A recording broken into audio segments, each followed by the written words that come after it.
Alors, salut, on a trois personnes connectées sur Facebook.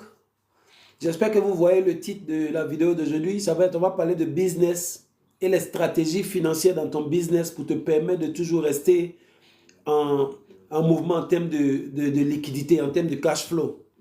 Donc, si c'est un sujet qui vous intéresse, veuillez, genre, partager, liker pour qu'on puisse avoir des gens. On va essayer de passer au moins 1 heure de temps ensemble où je vais partager avec vous quelques stratégies que j'utilise pour me permettre de toujours pouvoir faire face à mes obligations, pouvoir aussi gérer le business, etc. Donc, comme je dis, si c'est un sujet qui vous intéresse, veuillez partager et puis liker. Voilà. On va passer au moins 1 heure ensemble. Voilà.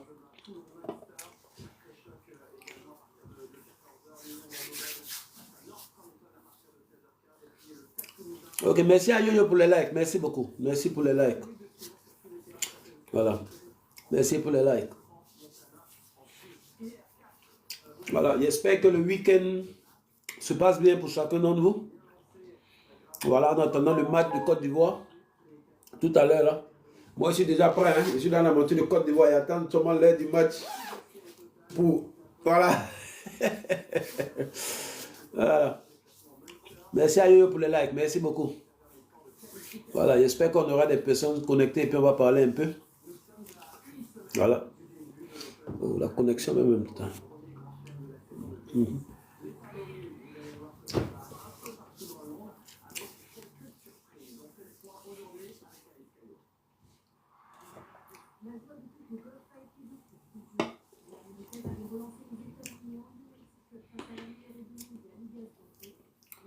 Ok.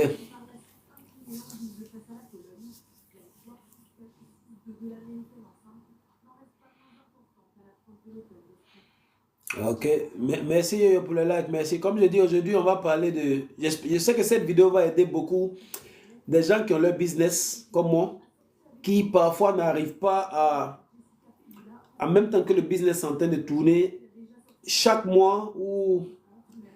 Ok, coucou, merci vieux, j'ai reçu mon colis. Ok, j'espère que tu as déposé mes jetons aussi là-bas, hein. Mais comme j'ai dit à Baba, je lui ai dit de te... Quand tu récupères le colis, va les essayer d'abord. Si tout fonctionne, avant de faire le paiement. Non, si tout fonctionne, tu peux lui faire le paiement. Voilà, ça marche alors. Merci à eBay Business. Mais eBay Business, tu es content de me voir live, mais ouais, tu as commencé à liker. Fantastique. Donc, comme je disais aujourd'hui, ce live d'aujourd'hui va t'aider à pouvoir gérer les finances de ton business. Faire de telle sorte que pendant que ton business est en train de rapporter l'argent, tu es en train de en même temps te rassurer que le business a de l'argent pour se financer. Tu es en train de te rassurer que l'argent est un business en ressources, etc. En même temps aussi, tu es en investissement. Donc, je veux partager avec vous cette stratégie-là. Voilà, donc si on a au moins 10 personnes, on pourra commencer à parler. Et puis voilà, comme je dis, voilà, j'ai encore le temps, j'arrive jusqu'à 15h45, 16h maximum. Voilà, donc, voilà. Donc, si vous connaissez quelqu'un qui a son business, qui gère, qui a des difficultés avec ses finances, ces genres de choses-là, taguez-le, partagez la vidéo avec lui pour qu'il vienne nous rejoindre. Et espérons qu'on va pouvoir lui donner des idées, on va pouvoir l'aider à restructurer les finances de son business. Parce que gérer un business, c'est pas facile. Tu as des employés souvent que tu dois payer. Il y a le business lui-même qui a besoin d'être financé. Il y a, en même temps que tu travailles, comme on travaille pour payer mouton, pas pour devenir mouton, on doit aussi penser à avoir un peu de côté encore pour les investissements, un peu encore de côté pour que quand le business va traverser les périodes difficiles, au moins tu as quelque chose sur quoi tu peux t'appuyer pour te relancer. Donc ici, je vais vous expliquer comment moi je gère ça. Et puis vous aussi, si vous avez aussi vos idées que vous voulez partager, vous pouvez monter aussi, partager vos idées parce qu'à la fin de la journée, on doit se rappeler que personne n'a toutes les connaissances. Chacun de nous a un peu de connaissances qui peut, quand on met tout ensemble, on peut se retrouver avec de grandes connaissances. Salut à Siaboga Baba, salut. Voilà, donc voilà. Faites ce que vous avez à faire pour qu'on puisse monter l'audience. Parce que récemment, il y a des jours, il a fait des lives, même une fois même, il y a eu 400 personnes ici. Moi-même, ça m'a surpris. Voilà. Pour quelqu'un qui fait des lives où il y avait une personne, 0 personne. Voilà. Donc, je pense que mon message commence à passer. Les gens commencent à me découvrir. Donc, voilà. Cette semaine, il n'y a pas fait trop de live en tant que tel comme ça. Donc, voilà.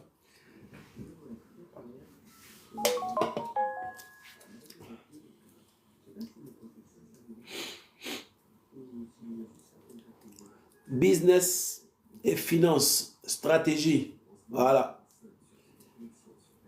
Donc, pendant que vous êtes là, on a 10 personnes actuellement sur TikTok. Voilà, ça me ferait plaisir de savoir si vous avez un business vous-même. Donc, si tu as un business, est-ce que tu peux mettre dans quel domaine tu évolues, par exemple? Voilà, salut Eliane, comment tu vas? Voilà, donc si tu as un business, dans quel domaine de business tu évolues? J'aimerais bien savoir ça. La team est dynamique, on a besoin de followers de qualité. Ouais, mais ça va venir avec le temps, ça va venir le temps. Voilà, ça va venir le temps. C'est que tout ce qu'on a fait, concentrons-nous à donner de la valeur. Et en donnant de la valeur, on va pouvoir, voilà, capter des gens qui ont le même vibe, le même mindset que nous. Voilà, donc comme je disais aujourd'hui, le live d'aujourd'hui, ça va être sur comment tu fais des tests que ton business soit vraiment dans une position régulièrement ou malgré, même si c'est chaud, tu arrives à te défendre. Voilà. Salut à Moussafa, Big Boss. Donc les gars, vous êtes dans quel domaine d'activité? Est-ce que vous pouvez essayer de mettre dans quel domaine d'activité vous êtes? Voilà, pour qu'on puisse, voilà. Voilà, il est important de savoir, voilà, quel genre de... Voilà, moi par exemple, je suis commerçant, voilà. Donc, vendeur de friperie, comme les gens disent, voilà, spécialement les chaussures, voilà. Aujourd'hui même, j'ai posté une vidéo, mais sûrement vous avez vu ça. C'est-à-dire, je ne sais pas si ça vous arrive souvent, hein, vous les commerçants.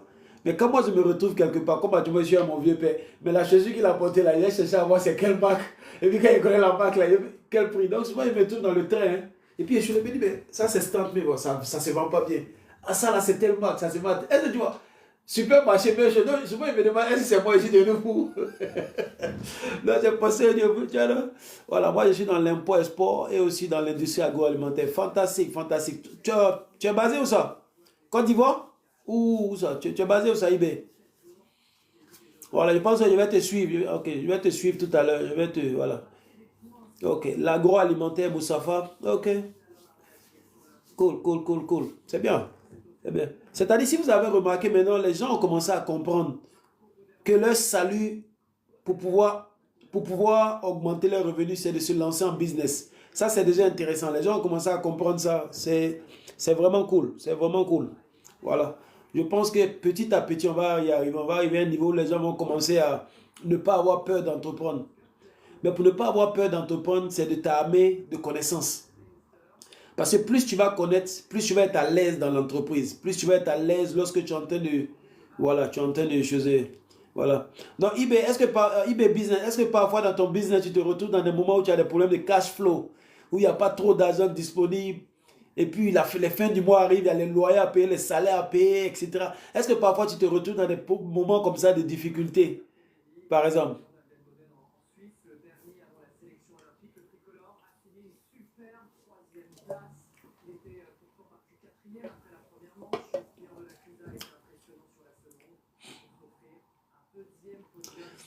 Ok, Facebook, c'est lent là-bas. Hein?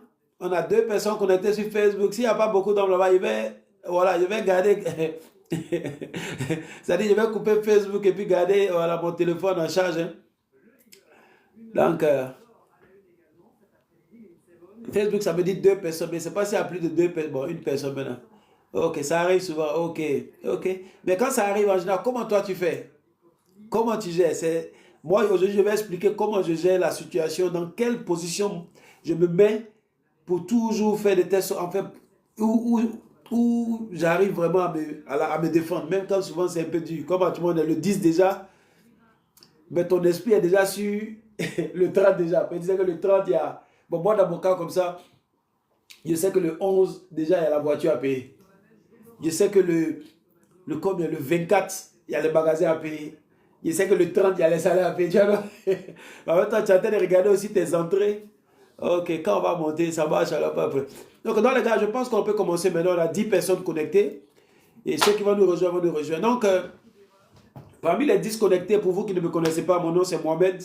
Voilà, je suis commerçant. Voilà, je suis commerçant, c'est là-bas que je fais mes revenus et en même temps, à côté, je suis un peu entrepreneur parce que j'entreprends certains trucs. Voilà, je suis aussi quelqu'un qui aime investir. Donc, sur ma page ici, vous allez voir que j'aime beaucoup parler de création de richesse. Comment générer l'argent, comment le multiplier, comment le protéger. C'est ce que, voilà, ce sont ces sujets-là qui me passionnent beaucoup. Et dans le même temps aussi, à côté, j'aime aussi parler de la vie. C'est-à-dire que j'aime aussi faire comprendre aux gens que quand on travaille là, c'est pour devenir, c'est pas pour devenir mouton, c'est pour payer mouton, comme on a l'habitude de dire ça en Côte d'Ivoire. Donc, vous allez voir que sur ma page, ça va être ce genre de choses-là. Pendant qu'on travaille, pendant que on profite de la vie aussi. Voilà, c'est très important parce qu'il ne faut pas travailler seulement et puis tu ne profites pas du fruit de ton travail, sinon ça sert à quoi? Donc, le sujet d'aujourd'hui, comme j'ai dit, c'est business, finance, stratégie. OK? OK, fantastique, fantastique. En fait, c'est sur le méta même, je suis plus en tas. TikTok, c'est pas, ça percute pas trop, mais le plus important, c'est d'être sur toutes ces plateformes et puis choses. Donc, comment est-ce que moi, en fait, quelle mentalité j'ai dans mon business? Il faut souligner aussi que je fais mon commerce de vente en ligne là maintenant, depuis maintenant 10 ans. Donc, être dans un business pendant 10 ans, ça veut dire que quand même, il y a quand même de, voilà, c'est-à-dire que ça demande beaucoup, voilà, du cœur. Ça demande du cœur. Donc, moi, voici un truc, un livre que j'ai vu qui a changé ma façon de me positionner et qui m'aide à faire de telle sorte que vraiment, même quand parfois le business ne tourne pas trop, comme actuellement depuis 2 ans maintenant, mon chiffre d'affaires a baissé d'au moins 40%. Mais comment, malgré que ça a baissé de 40%, comment se fait-il que c'est en ce moment précis-là que j'investis plus? Tu vois comment c'est bizarre? Au moment où je gagnais beaucoup d'argent, j'investissais moins. Au moins, je gagne moins, j'investis plus. Donc, comment j'arrive à gérer ça? C'est ce que je vais partager avec vous pour vous donner à peu près une idée de comment je me positionne pour que toi aussi tu puisses peut-être voir ce que tu veux prendre dedans pour essayer d'améliorer aussi tes trucs. Donc, je suis tombé sur un livre qu'on appelle Profit First. Et c'est quand je suis tombé sur ce livre-là que ça a changé ma façon de positionner les finances de mon business.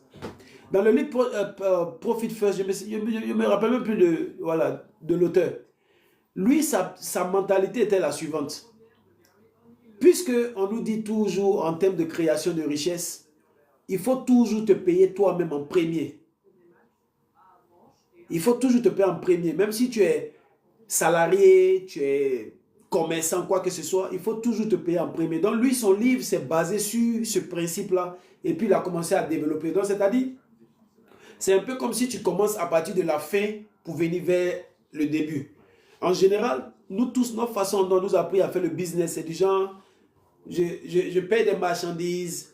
Quand je finis de vendre, je vois combien j'ai vendu, l'argent qui est venu, j'ai payé tout le monde, c'est-à-dire j'ai donné l'argent du fournisseur, j'ai payé ma facture de courant, j'ai payé les salaires des gens, et puis ce qui reste là, c'est ce qui est pour moi.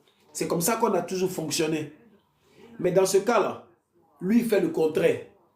Quand l'argent rentre, il se dit, si l'argent rentre, il se paye lui-même en premier avant de payer qui que ce soit. Maintenant, dans le business, comment ça s'applique? C'est simple. C'est-à-dire, tu vas décider dans ton business le montant que tu veux te payer toi-même, d'abord, en pourcentage. Donc, c'est-à-dire, tu peux te dire, par exemple, à chaque fois que je vends quelque chose ou à chaque fois que l'argent rentre dans mon business, 20% de ce qui est rentré doit me revenir. Je donne des chiffres comme ça, hein, mais c'est à toi de choisir. Tu peux choisir 5%, 20%, 40%. C'est toi qui sais.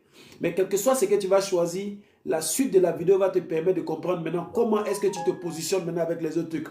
Parce que oui, tu vas te payer toi-même. Mais tu as les fournisseurs à payer. Tu as l'électricité à payer. Tu as le stock à payer. Tu as des choses à payer. Donc, c'est à toi maintenant de voir combien tu veux vraiment te donner. Mais l'idée est de faire de telle sorte que tu restes réalistique dans ce que tu veux te donner. Il ne faut pas être gourmand, égoïste. Et puis, toi, tu te payes premier, puis ton business meurt. Rappelle-toi que le business, c'est ta poule.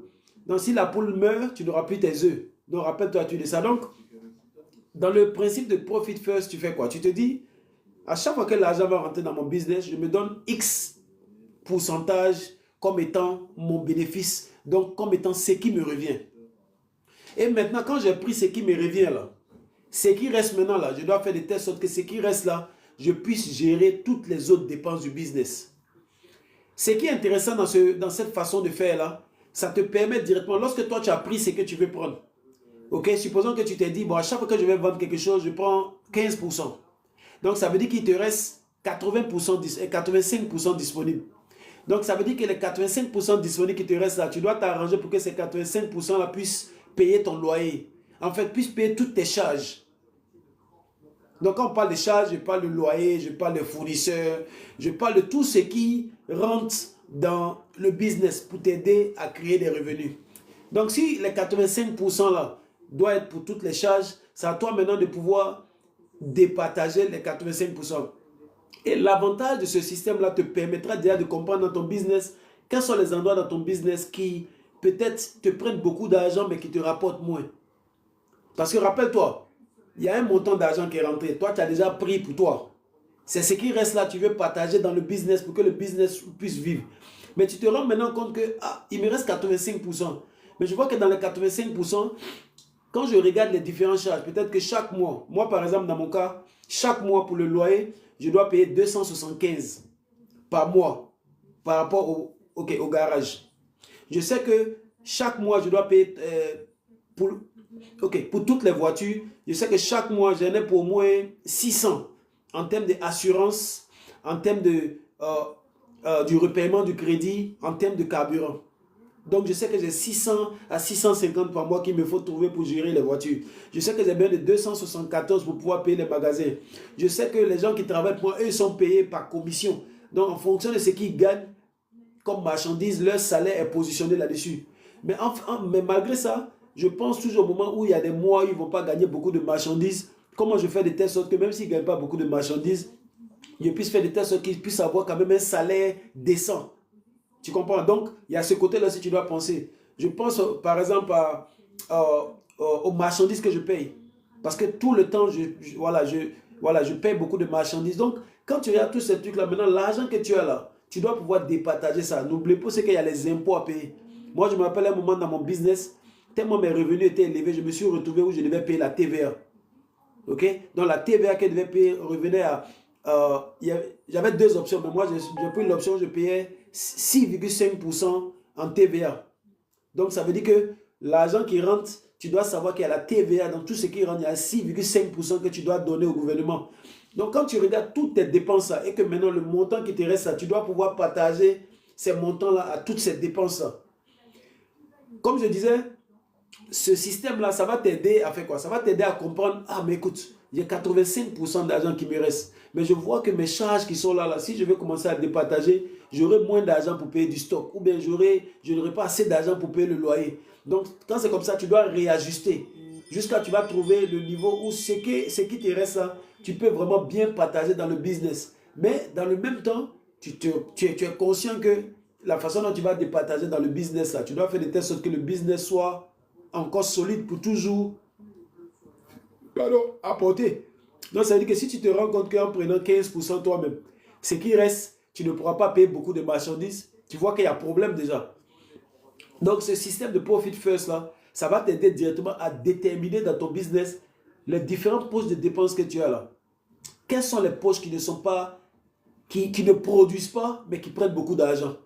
Par exemple, tu peux te rendre compte que, mais attends, quand j'essaie de partager l'argent qui me met ça, je vois que l'argent que je mets dans voiture seulement là, c'est plus élevé que ce qui rentre dans achat de marchandises. Ça, c'est pas normal.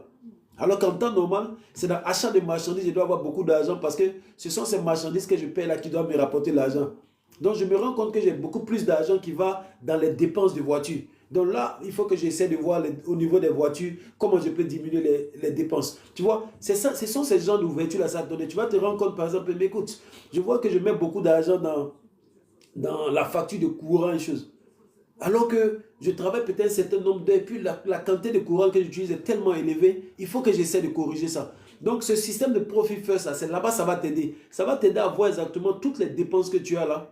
Quelles sont les dépenses qui sont budgétivores, mais qui rapportent peu. Et quand c'est comme ça, tu veux maintenant commencer à redresser ça. Et faire de telle sorte que tu puisses mettre l'argent dans les endroits qui rapportent le plus. Moi, par exemple, quand j'ai appliqué ça, dans le temps, j'avais 3 garages. Donc, quand j'ai vu que maintenant, je mettais trop d'argent dans le loyer, j'étais obligé de me dire, tu sais quoi, je vais libérer un garage. Et l'argent que je libère dans ce garage-là, je vais prendre cet argent-là pour aller m'acheter en anglais, on appelle ça shed. En français, on dit comment? Les sheds là. Les kiosques là.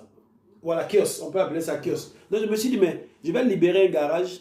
Comme à la maison, j'ai de l'espace dans mon jardin. Et si j'investissais directement, voilà, une tente, toi, tu as dit tente, mais c'est comme un kiosque, mais c'est en métal, avec porte, tu peux rentrer, travailler dedans. Donc, j'ai en même temps décidé de dépenser tout d'un coup sur ce kiosque-là, l'installer. Là, ça me fait quoi? Ça fait que j'ai un loyer de moins à payer. Parce que maintenant, le kiosque, il est à la maison, lui, vraiment, il n'y a pas de loyer en tant que tel à payer. Même si, à la fin de l'année, je dois évaluer ce que ça me coûte comme loyer pour pouvoir par rapport aux impôts. Donc, tu vois, en faisant le système de Profit First, ça te permet, puisque tu t'es déjà payé toi-même, toi, tu es déjà à l'abri, tu es content. Maintenant, ce qui reste là, est-ce que ce qui reste là peut gérer le business de façon solide? Donc, quand tu fais ça et que tu vois les côtés du business que ça ne peut pas gérer, bien des côtés qui te rapportent moins, mais qui te prennent trop d'argent, tu commences à réajuster ces trucs-là jusqu'à ce que tu trouves la bonne balance. Et quand tu suis cette balance-là, tu es tranquille. Donc, c'est-à-dire que à chaque fois que tu as des entrées d'argent qui rentrent automatiquement, boum, il y a une partie qui est pour toi. Ce qui reste, tu partages au business. Et ce qui reste en partageant au business, tu fais de telle sorte que, par exemple, tu vas peut-être calculer le mois, j'ai besoin de combien pour mon loyer. Le mois, j'ai besoin de combien pour les dépenses des utilités, c'est-à-dire voiture, déplacement, tout. Dans le mois, j'ai besoin de combien, on appelle comment, dans mes stocks. Tu vois? Et à un moment donné, maintenant, tu auras une idée de, en général, combien tu dépenses. Donc, ça veut dire quoi? Avant même que la fin du mois arrive, là, quand l'argent est en train de rentrer, tu es en train de... C'est-à-dire que tu as des enveloppes. Et puis, avec le système de Profit First que moi j'applique, j'ai plusieurs comptes. Il y a un compte qui est pour moi-même, un compte qui est pour le loyer, un compte qui est pour le stock, un compte qui est pour le chose. Donc, si tu as la possibilité d'être dans des pays où il y a cette facilité d'ouvrir des différents comptes à partir de ton compte global, par exemple, moi, avec ma banque, avec mon compte, je peux ouvrir des sous-comptes. Et chaque sous-compte est un nom. Ça, je vais appeler ça loyer, dépenses de voiture, stock, salaire. En fait, les dépenses que j'ai note ça. Donc, c'est-à-dire que tous les jours, quand je reçois l'argent de mes ventes, quand je fais des ventes, il y a des moments où il n'y a pas de vente, c'est une autre réalité. Quand je reçois mes ventes, automatiquement, l'argent est éparpillé dans chacun des comptes.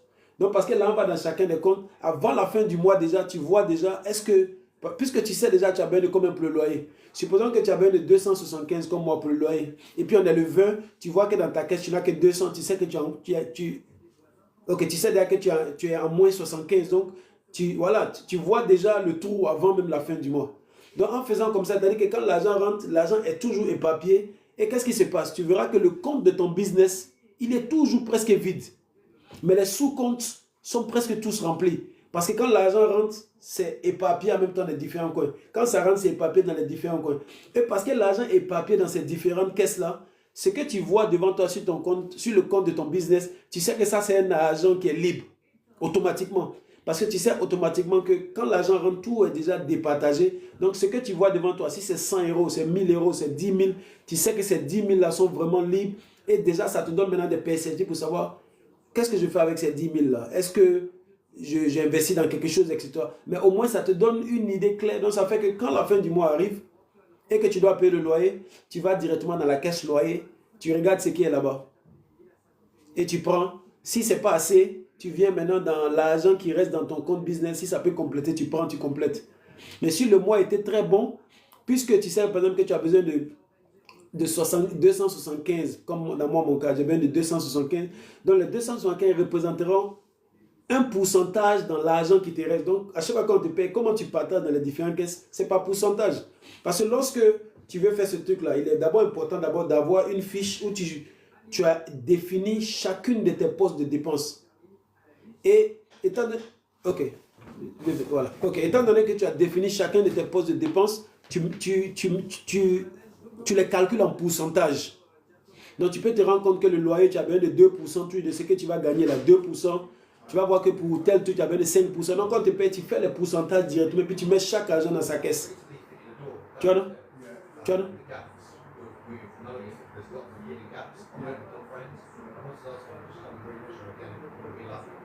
Une minute, les gars.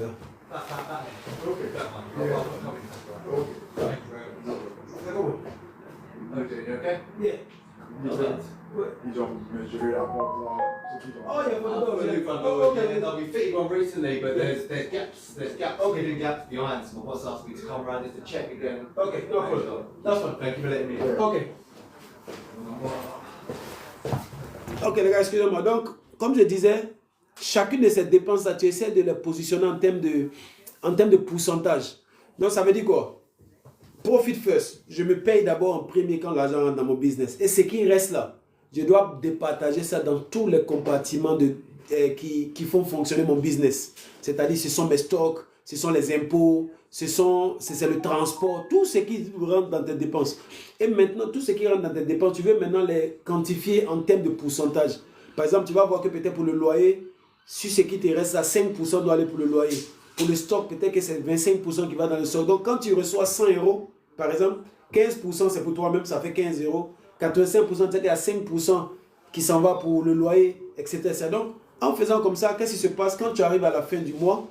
Tu vois que tes différentes caisses que tu as là, qui représentent des dépenses bien précises, elles sont toutes garnies. Et quand c'est comme ça, tu fais face tranquillement à tes dépenses. Maintenant, s'il y a une caisse où tu devais avoir un certain montant et que le mois arrive, tu n'as pas tout ce montant-là dans cette caisse, ça te permet de te repositionner dans ton business pour te dire, bon, ok, donc par rapport à ça, si ici, il n'y a pas pu avoir assez d'argent pour le loyer et qu'ici, il y a pu avoir assez d'argent pour tel truc, donc là, je dois essayer de revoir, est-ce que lui, là, il ne doit pas diminuer son pourcentage pour mettre l'autre côté, etc., etc. Donc, c'est en faisant comme ça que tu te retournes. Tu vois un peu, non? Donc, voilà. Donc, quand c'est comme ça, tu te retrouves dans une position financière très intense. Salut Placali Express. Tu te retrouves dans une situation où chaque fin du mois, au moment un commerçant ou un entrepreneur normal en train de pleurer, on se dit, ah, est-ce que je pourrais payer les loyers? Est-ce que toi, tu as déjà vu ça venir déjà? Et parfois, tu vas te retrouver dans des mois où il y a beaucoup d'argent qui rentre. Et quand tu te retrouves dans les mois où il y a beaucoup d'argent qui rentre, tu verras que dans ta caisse normale qui est en haut, tu as beaucoup d'argent là-bas. Mais dans les autres différentes caisses là, tu n'as que peu d'argent. Et tu peux venir dans cette caisse normale en haut pour venir compléter les autres. Tu vois? Donc ça, c'est un truc que moi je fais qui fonctionne à merveille. Donc si tu es quelqu'un qui a toujours des problèmes pour payer tes salaires, pour payer les loyers, etc., utilise ce truc-là, même si c'est pour 1 mois ou 2 mois.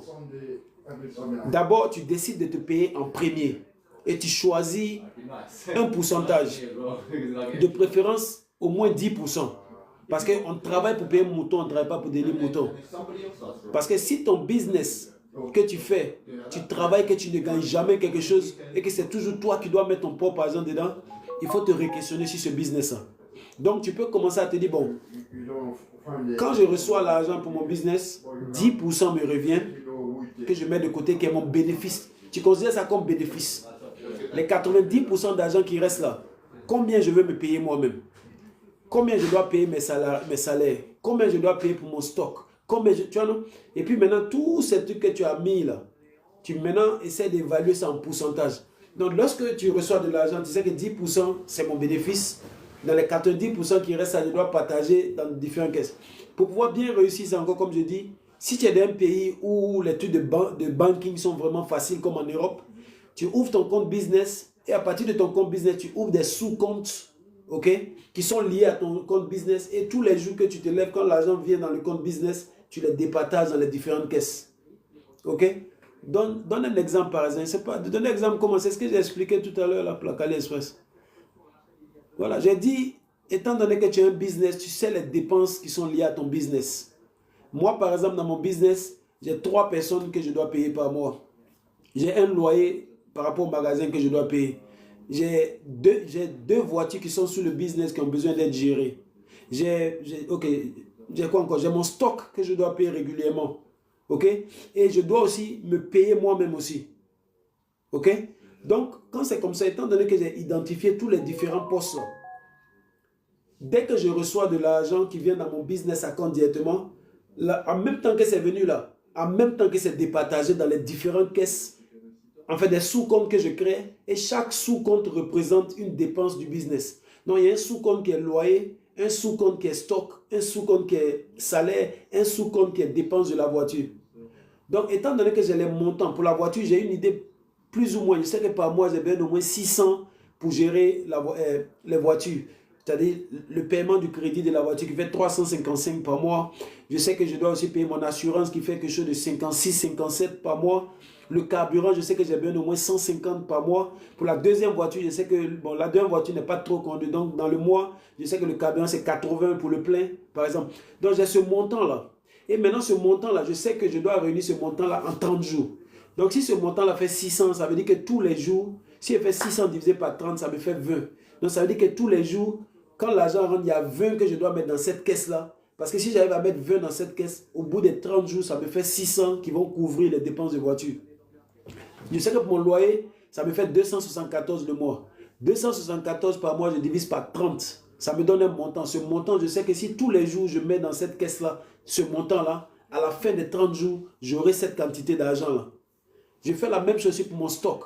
Mon stock, par exemple, je sais que tous les jours, quand mes gens vont aller sur le marché, il me faut leur trouver entre 30 000 et 50 000 pour qu'ils fassent des achats. Donc, si je dois leur trouver entre 30 000 et 50 000 par jour, enfin, en un mois, ça me fait entre 900 000 et 1 million, on appelle comment, 1 million et quelques.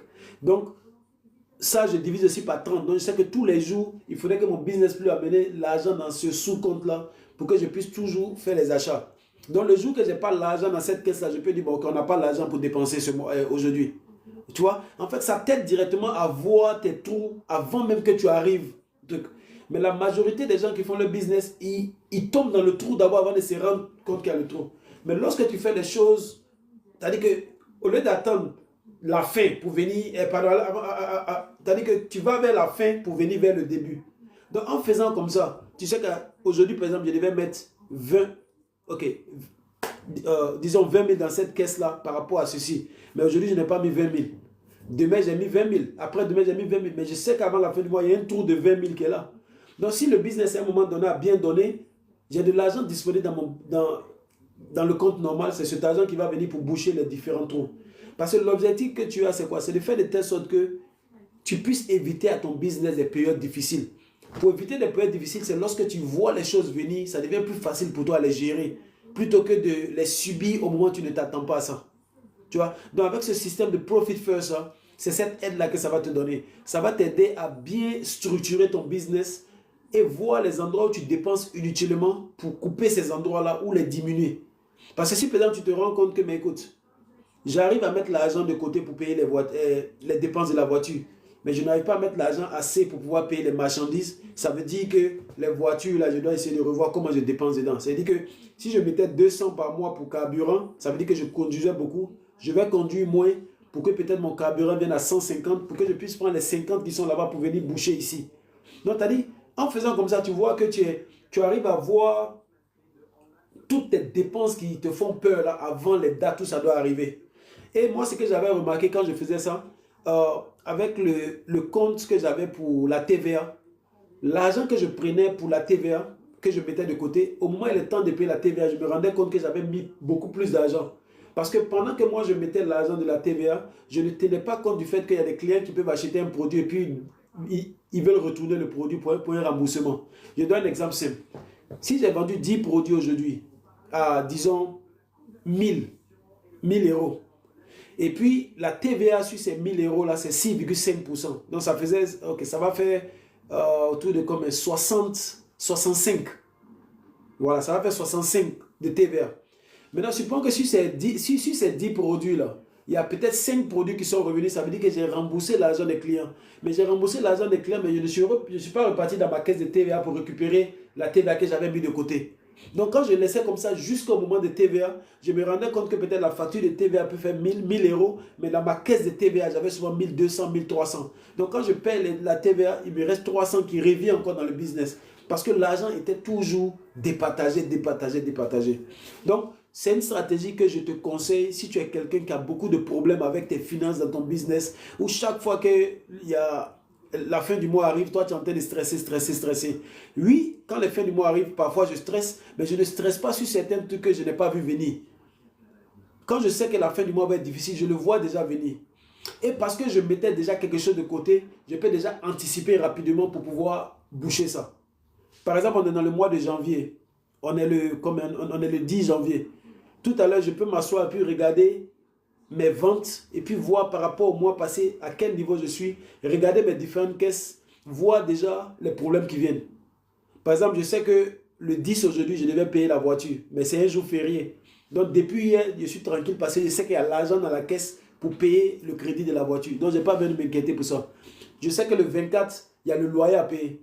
Je regarde la caisse pour paiement de loyer, je vois déjà ce qu'il y a dedans. Si ce n'est pas assez, je peux amener l'argent pour venir positionner ça pour que ce soit chose. En fait, ça te permet juste de pouvoir contrôler les finances de ton business. Et quand tu arrives à voir mieux les finances de ton business, tu arrives à voir maintenant les endroits où tu dépenses plus et que tu as besoin de changer rapidement pour pouvoir mieux te repositionner. Ok? Moi, j'aimerais parler avec toi une décision très importante à prendre. Amène-moi un message après. Moi, je parle de quelque chose de chaud.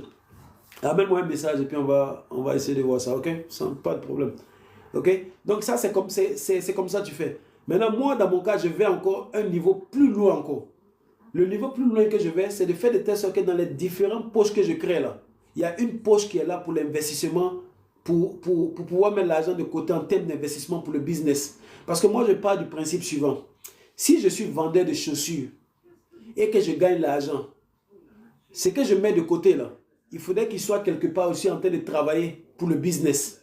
Parce qu'il y a des moments là, tu restes, ton business ne fait même pas de revenus. Donc quand c'est comme ça là, est-ce que tu veux aller juste prendre l'argent que tu as mis en économie seulement où il ne te rapporte rien? Parce que je dis toujours, l'argent n'est pas fait pour être économisé, il est fait pour être investi. Donc, au lieu que moi je vais prendre ce que j'appelle mon bénéfice là, au lieu de le mettre sur un compte épargne là, je ne le mets pas sur un compte épargne, mais je le mets sur un compte d'investissement. Pourquoi? Pour donner la chance à mon argent d'essayer d'augmenter. C'est vrai, d'autres vont me dire, ah mais l'investissement c'est pas sûr, ça peut monter, ça peut descendre. Oui, ça peut monter, ça peut descendre. Mais moi je prends le risque de mettre dans des investissements où je me dis, ça peut prendre de la valeur. Ok, je ne pense pas toujours négativement. Mais tout investisseur sait que tout investissement est risqué parce que ça peut monter ou descendre.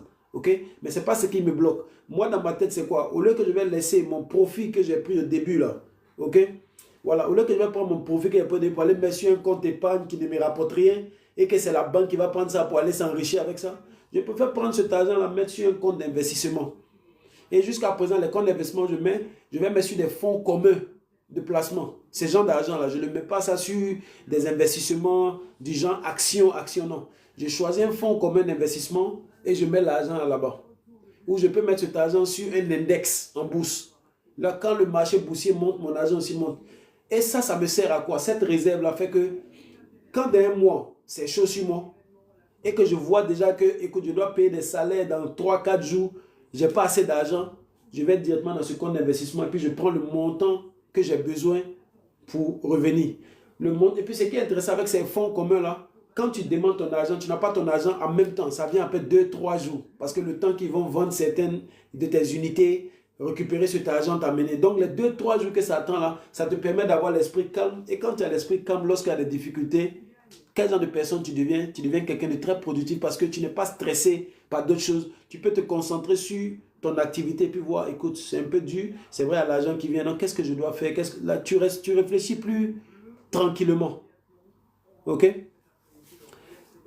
Ok, Zizou, tu es en train de me... c'est-à-dire que tu es en train de m'enlever sur ma voix, tu me dis, je ne peux pas envoyer de messages. Ok, est-ce que tu peux me trouver sur TikTok?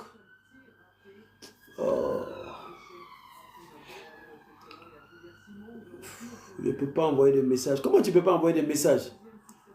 Je pense qu'on peut m'amener un message. Hein? Ok. Donc, en faisant ça, ça va vous aider. Rappelez-vous, quand vous faites vos business, l'argent qui rentre, pensez à faire travailler l'argent du business quelque part d'autre pour que quand les moments difficiles arrivent là, vous partez avoir accès à cet argent-là. Si tu es quelqu'un, peut-être qui ne veut pas mettre l'argent que tu mets de côté là, dans un investissement, divise en deux. Mets une partie d'un compte épargne où tu peux avoir accès immédiatement. Et mets une partie d'un compte d'investissement où il est en train de travailler. Parce que rappelle-toi, l'argent que tu mets de côté pour investir à partir de l'argent de ton business là, en réalité, ce n'est pas toi ton argent. C'est comme un fonds de garantie pour ton business. Donc c'est pourquoi c'est important de le mettre quelque part où il est en train de travailler. Parce que, imagine, tu vas aller travailler, gagner de l'argent. Et puis l'argent que tu vas gagner là, tu vas le faire asseoir quelque part. Et puis c'est quelqu'un d'autre qui vient gagner plus dans ça que toi. Je ne trouve pas que c'est normal ça. Moi, je préfère l'argent que je suis allé gagner, au lieu de le déposer dans un compte d'épargne, on va me donner 1 ou 2%. Je préfère le mettre dans un compte d'investissement. Si toute l'année, je n'ai pas eu besoin de lui, il peut croître à 20%, à 15%, etc. OK? Donc, ça, c'est une façon de faire. Maintenant, si tu ne veux pas aussi mettre ça dans un fonds d'investissement, OK, et que tu veux mettre en économie, récemment, j'ai posté 3 vidéos où à partir de certains montants que tu mets de côté dans un cycle régulier, tu peux épargner beaucoup d'argent. Tu peux aussi faire ça. Mais l'idée, c'est de faire de telle sorte que ton business, là, l'argent qui fait rentrer, là, tu fais de telle sorte qu'il puisse gérer les différentes dépenses. Ce qui reste là, il est quelque part en train de travailler. Quand le business a besoin de lui, tu peux aller là-bas prendre pour venir injecter dans le business. OK? Ça, c'est une stratégie que je suis, qui m'aide beaucoup. OK? Donc, tu regardes toutes tes dépenses que tu as. Si c'est tontine, tu veux faire par rapport à chose. Si c'est ce que tu veux faire, toutes les dépenses que tu les notes, tu ouvres des comptes spécialement pour ça. L'argent qui rentre, tu les divises tranquillement. Donc, toujours que Dieu fait, quand l'argent vient dans ton compte principal, automatiquement, tu éparpilles. Ce qui reste là, tu sais que ce qui est là, il n'y a pas, à rembattre sur lui. Mais ce qui va rester dans ton... Et puis quand c'est comme ça, tu verras que ton compte business est toujours presque vide. Tu vois des petits montants sur ton chose, mais les sous-comptes là sont toujours remplis parce qu'à la fin du mois, c'est dans ces sous-comptes là tu vas maintenant pour commencer à régler les différents trucs que tu dois régler. OK? Donc c'est ce que je voulais partager avec vous par rapport à ce truc là. Donc il y a une personne qui a quelque chose. Donc si vous avez des questions, OK, vous pouvez amener une invitation, je vais accepter vos questions et puis en même temps peut-être là je pourrais encore mieux vous éclairer. Donc il y a une invitation que là je vais accepter maintenant. OK, full condo. Le gars est parti. Le gars est parti. Ok, vous avez parlé de mettre l'argent sur un index tout à l'heure. Je veux savoir comment, coach. Bon. Ok, un index là, c'est sur le marché financier, sur les bourses en général que tu peux choisir ça. Tu es dans quel pays par exemple? Ok, champion, vas-y, pose ta question. Bonsoir, Bonsoir. comment vous allez? Ça va. Bon, plusieurs fois je suis votre live, hein. Oui. Donc, je pense que vous me connaissez aussi, certainement. Champion, ok, allons-y sur la question. Ouais. On n'a pas trop de Donc, temps. c'est par rapport en fait au thème là, business et puis finance stratégie. Oui. Bon, comme moi aussi, ce sont des thèmes dont je parle régulièrement aussi. Mais moi, je suis plus du côté BTP investissement. Mais je veux savoir en fait, vous en tant que travailleur privé, comment est-ce que vous planifiez aussi vos investissements? Est-ce que dans vos investissements, vous avez aussi la part qui revient à l'immobilier? Et si oui, comment est-ce que ça se passe à votre niveau? Ok, ok, à mon niveau, je sais que l'immobilier, c'est un véhicule d'enrichissement pour moi. Ok? Tout comme la bourse, tout comme autre chose. Ok? Donc, en termes d'immobilier, par exemple, bon, c'est normal, ce que je gagne, j'investis aussi dans l'immobilier en construisant des maisons qui sont en location, etc. C'est ce que je fais. Je ne vais pas au-delà de ça. Genre, peut-être payer des terrains pour revendre après. Non, je ne le fais pas. Moi, ce que je fais, mon investissement dans l'immobilier, c'est de me construire des maisons qui sont en location. Voilà. Et puis, moi, dans mon cas, personnellement, je me suis donné un nombre de maisons à construire.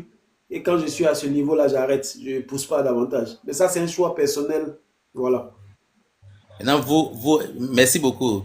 Mais vous, en tant qu'un motivateur, en tant une personne qui motive les autres, qui donne des idées, des stratégies aux gens, mais qu'est-ce que vous penserez en fait du fait que, parce que vous, aujourd'hui, vous pouvez avoir les moyens en tant qu'individu pour pouvoir investir dans l'immobilier, mais si des personnes ont envie de faire la même chose que vous, mais qui n'ont pas suffisamment de moyens, est-ce que ça serait pas mieux de faire des groupes d'investissement en immobilier?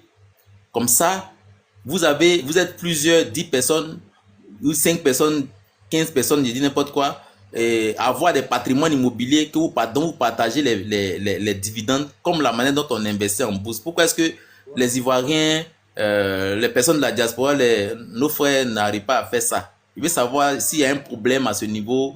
Bon, en fait, je veux comprendre un peu. Bon, en fait, ça, il n'y a rien à comprendre dedans. C'est des trucs de choix personnels. Il y a des gens qui peuvent décider de vouloir faire les choses d'eux-mêmes. Il y a d'autres qui peuvent comprendre que peut-être eux seuls, ça peut être difficile. Et puis, ils vont parler à d'autres personnes qui connaissent pour dire, écoute, est-ce qu'on peut se mettre ensemble pour choisir? Tu vois un peu, non? Mais c'est un truc personnel et puis ça va dépendre aussi, je pense, de l'expérience de tout un chacun. C'est ça. Un moment, j'ai fait un post ici où j'ai parlé aux gens de faire des tontines. Mais la majorité des messages que je voyais là, tout était négatif. Oh, tontine, on va bouffer mon argent, les gens vont disparaître. C'est ça. En fait, le problème, c'est quoi? C'est-à-dire que moi, je sais qu'après, on pourra un peu mieux développer parce que moi, je suis un expert dans l'immobilier, je suis ingénieur et puis j'ai aussi une entreprise dans le BTP. Et moi, aujourd'hui, en Côte d'Ivoire, ici, parce que nous sommes ici, on voit un peu les réalités des gens. Les Ivoiriens souffrent. Vous comprenez? On n'a pas suffisamment de moyens, mais en même temps aussi, on n'a pas ce courage-là de reconnaître qu'on n'a pas suffisamment de moyens pour pouvoir se mettre ensemble pour travailler. Et on passe le temps je veux dire, à mettre les choses à lendemain, risque, je veux dire, voir tout en risque. Et puis après, on dort toujours dans les maisons des gens, on n'a pas de patrimoine, et puis on passe son temps à nous plaindre. L'argent même qu'on aurait pu même peut-être investir, on prend ça pour faire le show, on fait des choses, on fait des investissements qui dans les cunettes, les trucs comme ça qui n'apportent rien. Je sais pas, moi, il me dit qu'à un moment donné, c'est-à-dire, il est important quand même qu'on parle aussi de ces choses-là, parce qu'on doit quand même apprendre, même si les gens viennent avec des messages négatifs, mais il faudrait que vous puissiez les faire comprendre que c'est la seule alternative. Franchement, travailler en communauté, il n'y a rien de mal à ça. Mais s'ils voient ça côté négatif, mais il y a des gens aussi quand même qui ont besoin de ça. Il faudrait que vous parlez de ça de temps en temps, parce qu'il y a des personnes aussi qui en ont besoin. Sincèrement, parce qu'on voit des gens ici qui souffrent beaucoup. Quand on parle de ces sujets-là sur nos lives, il y a des gens qui... Moi, j'ai fait des lives régulièrement par rapport à ça. Et il y a des gens qui sont vraiment intéressés. Et ces personnes-là, certainement, ils cherchent des opportunités de ce genre-là où les gens vont parler, ils vont aussi les convaincre. Et puis leur donner vraiment les bons arguments pour qu'eux puissent comprendre que vraiment, c'est pas de l'arnaque et que c'est quelque chose de sérieux, quoi. Voilà. Puisque vous parliez de finances et de stratégie. Voilà, c'est un peu ce tapot-là. Voilà. En fait, ce que je viens de dire, on est tout à fait d'accord là-dessus, sur le principe. Hein. Mais encore une fois, quand il s'agit d'argent, les gens vont agir en fonction de leurs émotions, en fonction de ce qu'ils ont vu, etc.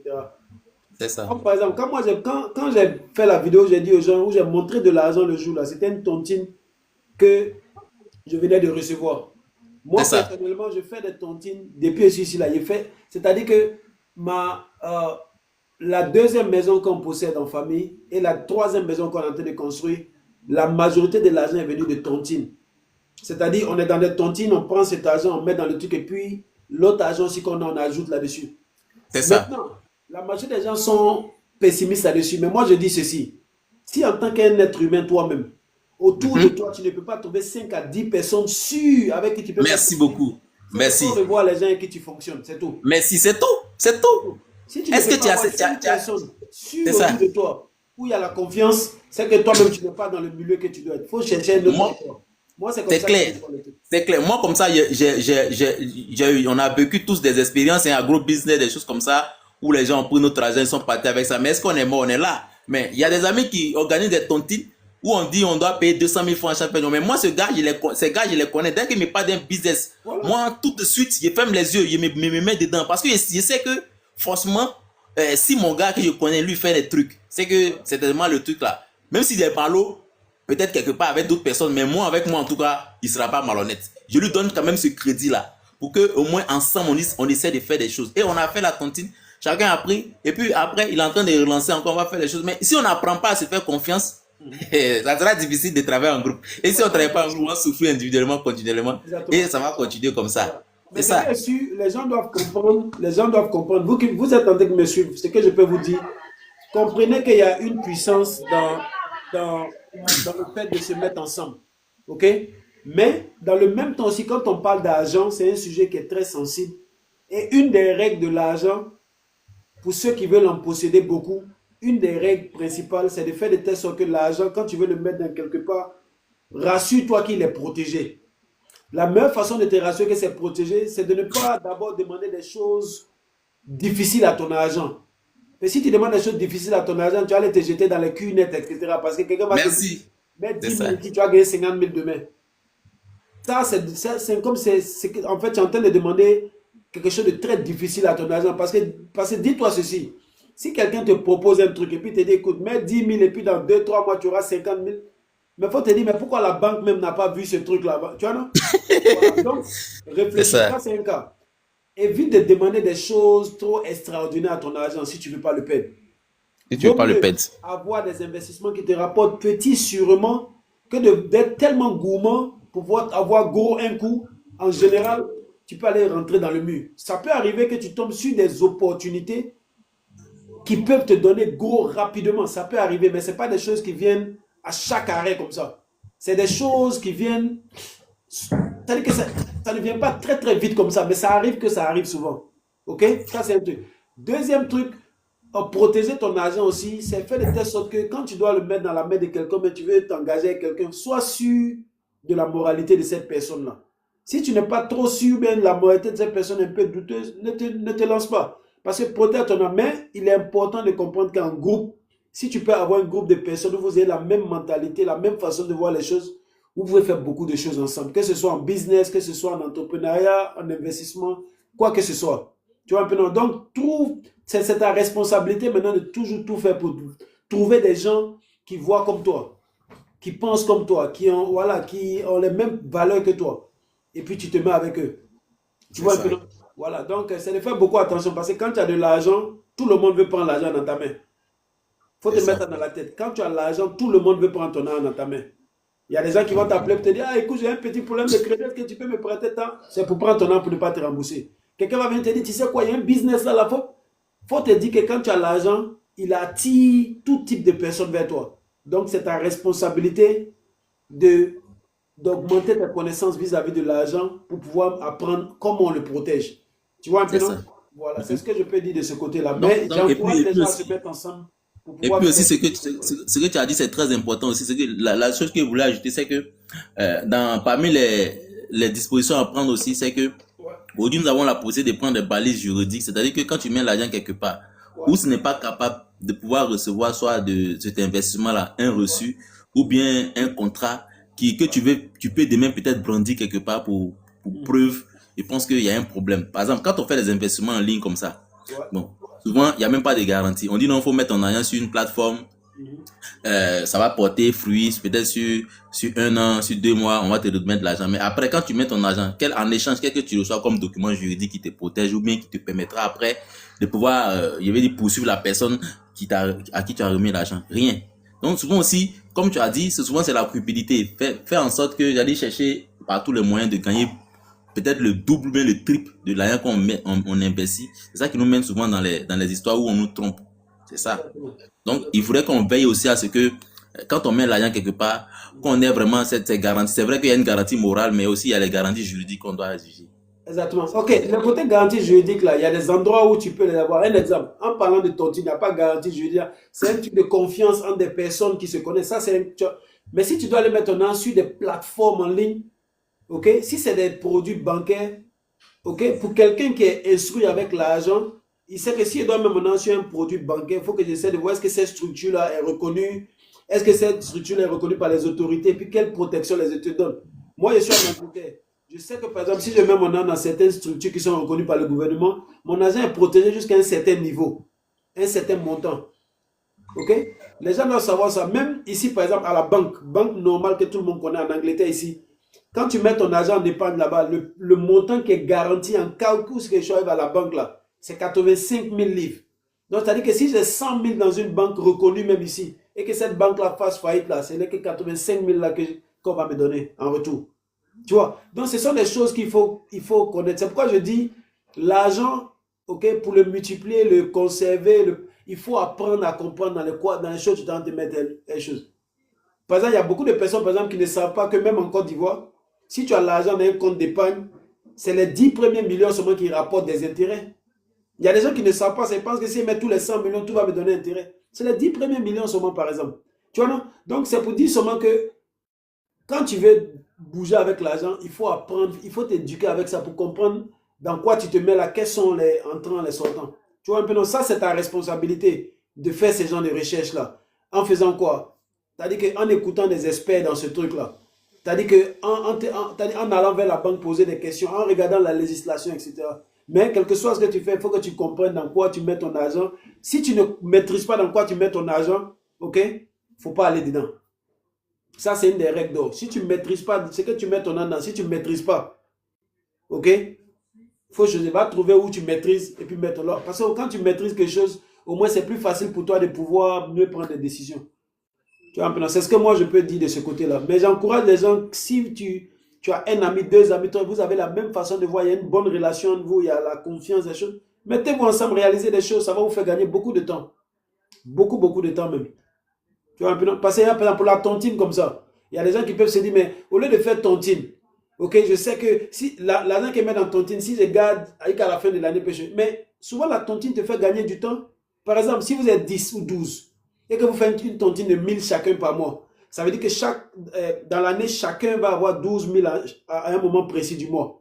Supposons que toi, tu es sur un projet de construction, mais si tu es sur un projet, tu veux payer des terrains, par exemple, et que la tontine comme ça, toi, tu as pris en premier tes 12 000.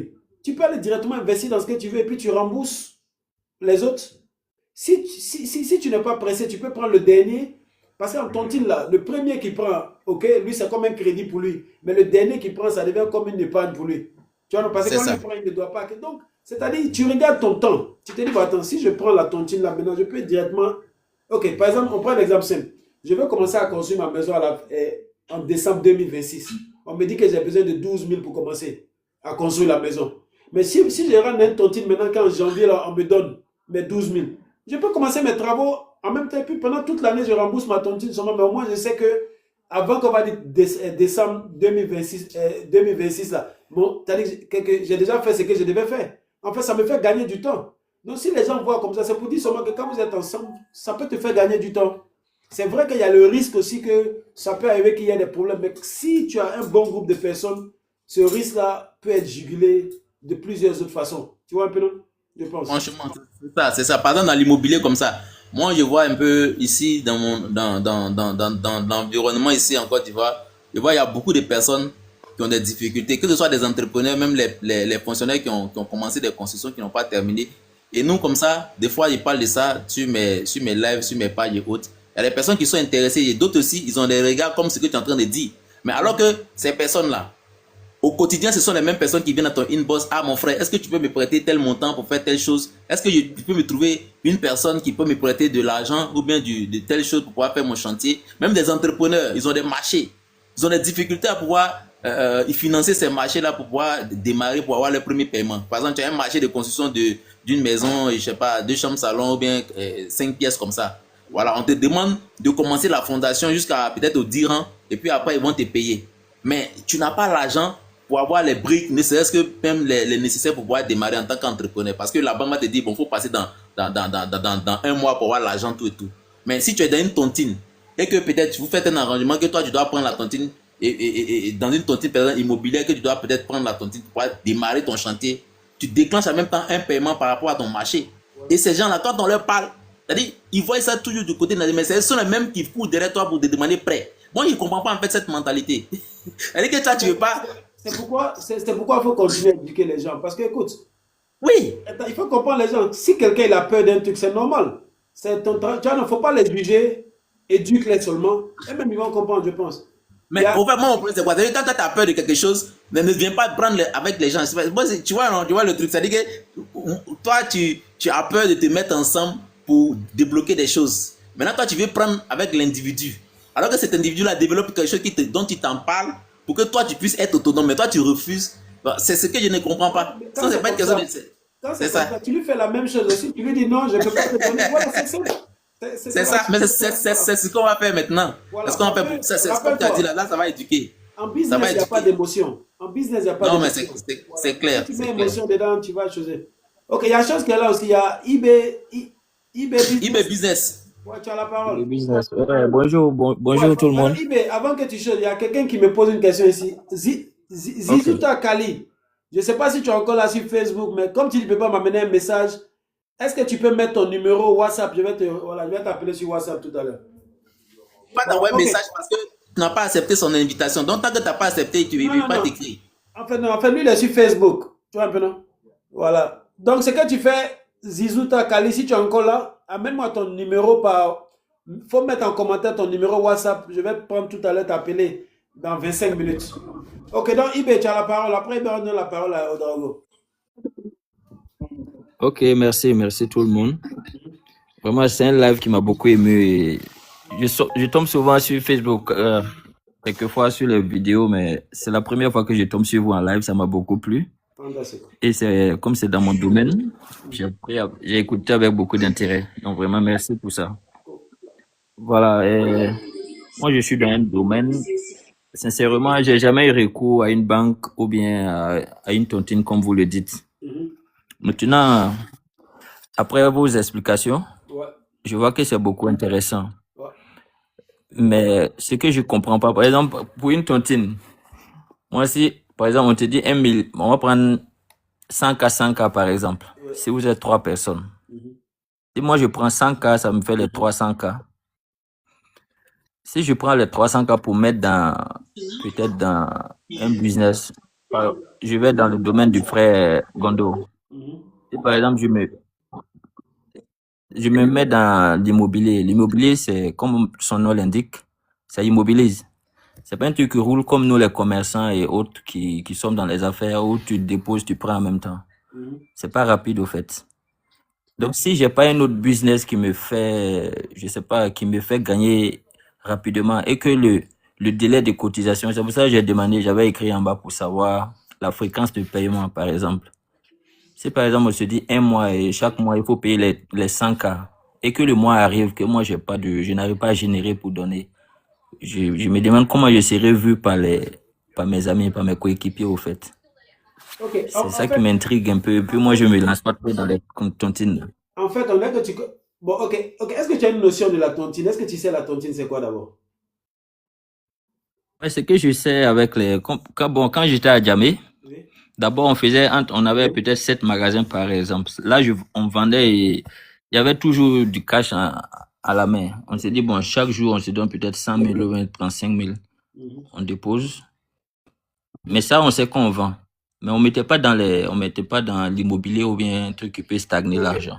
Ok, Ça, bon, c'était ok. dans prendre, vendre, Je oui. t'explique comment, moi, la tontine que je fais, comment ça fonctionne. C'est simple. Ok. Nous, dans nos cas, là, on a 10 personnes. On commence la tontine en janvier, on finit la tontine en octobre. Ouais. Chaque Ok. mois, ok, il y a un montant à Mhm. payer. Quand Ouais. le mois arrive, ok, nous, ça ne nous intéresse Ouais. pas ce que tu fais. À la fin du mois, tu as un engagement, comme quand Mhm. tu dois payer ton loyer, tu dois payer à manger, tu sais qu'à la fin du mois, tu dois payer ton loyer, non. Quand la date arrive, Ok. le 30, tu viens déposer ton enveloppe. Maintenant, quand tu décides de rentrer dans une tontine, c'est à toi de savoir pourquoi tu rentres dans la tontine. Est-ce que tu rentres dans la tontine parce que tu as besoin Mhm. d'argent pour déposer comme ça? C'est toi qui sais. Donc, Ouais, avec un nous, objectif. Ouais. voilà, nous, ça ne nous intéresse pas ce que tu t'en fais ton argent. Nous, ce qui nous intéresse, Ouais. est-ce que tu peux prendre l'engagement que chaque période de ce mois-là, tu vas venir déposer le montant qu'on a fixé? Maintenant, si toi, tu n'as pas Ok. de revenus stables, c'est à toi d'être honnête et toi-même pour Mhm. savoir qu'écoute, ça là, je ne peux pas aller dedans parce que je ne pense pas que je peux tenir. Tu comprends un peu? Ça, c'est vrai. Voilà, ça c'est la base de la crédibilité. Je vois une tontine, on dit 500 000 Ok. par mois. Mais moi, je sais que c'est pas sûr que je peux avoir 500 000. Pourquoi je vais aller me jeter dedans? Tu vois? Je vais me mettre dans des problèmes. Mais si je Ça, c'est suis vrai. convaincu qu'écoute, avec mon salaire que j'ai ou mon travail que je fais, je sais que je peux m'arranger de telle sorte que quand cette entrée-là vient, je peux aller respecter mon engagement. Il n'y a pas de problème. Tu vois, mais tu ne vas pas prendre l'argent de Ok. tontine à des gens qui ont mis ensemble et puis toi, tu vas te dire, prends l'argent pour aller travailler, puis c'est que ça va me rapporter, ça va pas me le donner. Ça, c'est pas être honnête, ça. C'est-à-dire, tu dois pouvoir, même si tu utilises l'argent de tontine, tu dois pouvoir être sûr que tu peux remettre ta part parce que tu as une source sûre quelque part ou bien tu as une source où tu peux gagner ton argent pour les choses. C'est tout. Donc, si tu ne Ok. respectes pas Je comprends mieux. toutes les choses là, tu vas pouvoir, que tu vas te choisir. Donc, quand tu prends ta tontine, c'est que tu veux faire ça, Ok. ça dépend de toi. Eux, ça ne les intéresse pas. Eux, tout ce qui les intéresse, à la fin du mois, chacun de nous doit venir déposer tel part dans l'enveloppe, on aura tel montant et voilà la personne qui prend ce mois. Le mois prochain, on fait la même chose, Mhm. voilà telle personne qui prend. À la fin des 10 mois, chacune des personnes a récupéré son enveloppe de 5 000, 5 000. Parce que ben, si c'était 500 000, ça fait 5 millions, 5 millions, 5 millions. Tu vois un peu, non? C'est comme ça. Ouais, Il je ne faut vois. pas voir ça pour Ouais. dire non, c'est l'argent là qu'elle prend pour aller faire travailler. Donc si ça ne rentre pas, elle a dit non, j'ai investi. Non, et c'est pas. Tu vois un peu, non, c'est pas ce qu'elle veut l'entendre. Ouais, Et tu vois. Voilà. je comprends. Il Ouais. y a Je une question comprends. qu'il a posée aussi. Voilà, Si tu me permets de répondre à ça aussi, je voulais répondre Ok, à ça aussi. vas-y.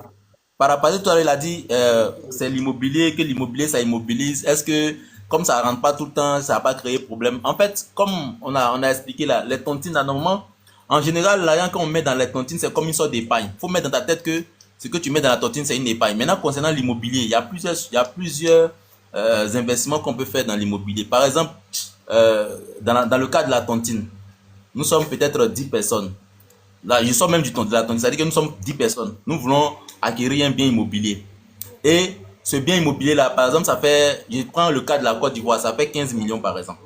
Ok? Et nous sommes 10. Parmi les 10 là, on demande à ce que on passe de lever des fonds, soit peut-être 1,5 million pour atteindre les 15, et on achète ce bien. Donc ça devient un patrimoine immobilier commun pour nous 10.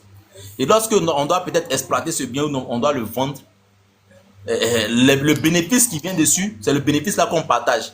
Mais dis-moi, mon frère, e-business, dans quelle banque aujourd'hui tu vas mettre peut-être 1,5 million en Côte d'Ivoire ici, et au bout d'un an, tu vas te retrouver peut-être avec 500 000 de bénéfices, ou bien, comment on appelle ça, 1 million de bénéfices. Je crois qu'il n'y en a pas. On est d'accord? Non, c'est vrai. Ouais. C'est pas possible. Donc, pourtant, en immobilier, c'est possible. Mais le problème, c'est que il faudrait, comme on a dit tout à l'heure, il faudrait aussi avoir une certaine base, une certaine éducation immobilière. Il faut savoir réellement dans quels paramètres, ou bien dans quel secteur de l'immobilier tu investis. C'est ça que moi, dit là, quand tu ne maîtrises pas, tu te lances pas. Maintenant, quand tu sais que tu ne sais pas, il faut te renseigner. Prends la peine de prendre conseil auprès des gens. Même si on dit là, ne fait pas le bruit, mais demande. Ne dis pas forcément que oui, j'ai de l'argent, je veux investir, mais tu dis, ah bon, je veux faire telle chose, hein. Comment est-ce que ça se passe? Tu prends les informations, tu prends les codes, et puis maintenant, quand toi tu veux te lancer, tu te lances. Sinon, il y a beaucoup de choses qui peuvent se faire dans l'immobilier. Par exemple, tu peux acheter il y a des gens en Côte d'Ivoire ici qui louent des maisons et qui transforment en résidence. Ça, c'est un investissement immobilier. Tu peux acheter un terrain dans une zone un peu, je vais dire une zone où les terrains sont pas trop chers. Tu prends les terrains, tu fais les papiers, tu les revends. C'est un investissement immobilier qui va te rapporter. Plutôt que de mettre de l'argent stocké en banque qui ne te rapporte rien. Mais là aussi, il y a des risques. Mais ces risques-là, il faudrait que tu arrives aussi à pouvoir les dompter par tes connaissances, par aussi des conseils que tu auras auprès des autres personnes. Voilà un peu le truc. Sinon, voilà, l'immobilier, c'est pas pour immobiliser forcément l'argent. L'argent peut travailler là-bas pour faire des bénéfices. Voilà, l'argent fait des bénéfices.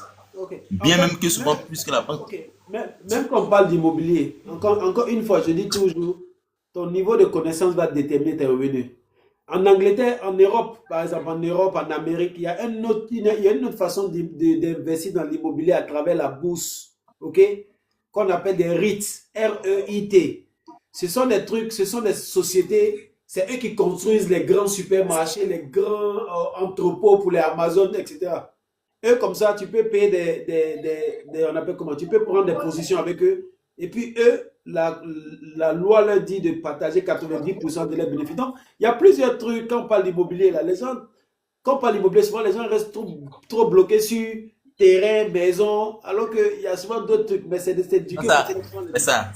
Voilà. C'est ça. Donc, il y a une question ici, je vais répondre rapidement. Il y a une de mes followers qui demandait le sujet du c'était quoi. Eliane, aujourd'hui, le sujet c'était business. Donc, ce que j'expliquais aux gens, ce que j'expliquais aux gens, c'était de leur montrer comment moi je fais de telle sorte que chaque mois, quelle que soit la façon dont le marché bouge, les entrées d'argent, comment j'arrive à gérer mes dépenses du business pour pouvoir tenir, même quand souvent c'est chaud. Donc j'ai expliqué à peu près la méthode du profit first, voilà, qui est la méthode de tu te payes d'abord en premier, ce qui reste, tu essaies de départager dans les dépenses du business et dans le même temps aussi, ouvrir un compte à côté où ton profil est en train de travailler. Quand le business a besoin d'argent, tu peux réinjecter. C'était juste une stratégie pour aider les gens à pouvoir tenir leur business, même quand il y a des fluctuations en hausse ou en baisse. Voilà, c'était un peu ça. Donc, il y a Ouedraogo qui est là. Le merci, mon son, déjà fait moi signer. Oui. Bonsoir, vieux. Bonsoir à tout le monde. Comment vous allez? Ouais, bonsoir, ça va? Oui, ça va très bien. Alors, j'ai écouté un peu les interventions des uns et des autres. Je voulais un peu donner mon avis sur le sujet. Ok.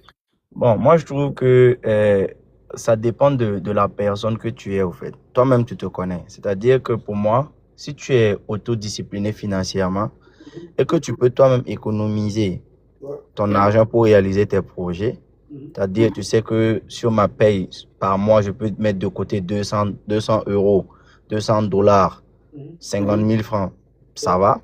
Si tu sais que tu ne l'es pas, mais que tu es une personne de bonne moralité, tu veux rentrer dans la tontine. Ça aussi, c'est un bon business. Tu rentres. Maintenant, il y a plusieurs personnes, disent non, moi j'ai peur de la tontine parce que quelqu'un peut arriver à son tour, il ne va pas payer. Moi, je vous dis, quand vous avez un entourage, que vous doutez forcément des gens, de la moralité des gens pour payer une tontine à chaque mois, c'est que peut-être quelque part vous-même vous êtes responsable de ça. Vous devez vous entourer de personnes qui ont une bonne moralité pour que quand il y a la cotisation, ils répondent présent. Vous voyez. Maintenant, pour en finir sur les banques, moi je comprends qu'il y a beaucoup de projets quand c'est très haut économiquement, on a besoin de l'apport des banques.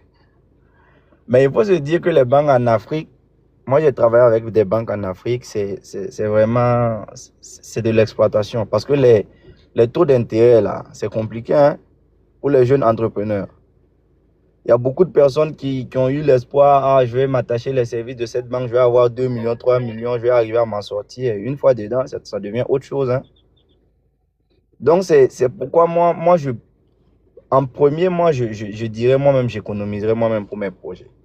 Si à un certain moment, je pense que j'ai non seulement des revenus chaque mois qui me permettent de faire une tontine avec des gens, parce que le frère demandait, et si je n'arrive pas à payer la tontine, moi je conseille la tontine à des gens qui sont sûrs qu'au moins à la fin du mois, ils ont quelque chose. C'est-à-dire peut-être tu es fonctionnaire, tu prends telle somme par mois, tu te dis, OK, je vais mettre cette somme de côté. Ou tu es commerçant, tu fais tes comptes, tu vois que bon, par mois, j'ai environ telle somme, parce qu'on ne peut pas être sûr, mais je mets telle somme de côté pour pouvoir faire la tontine.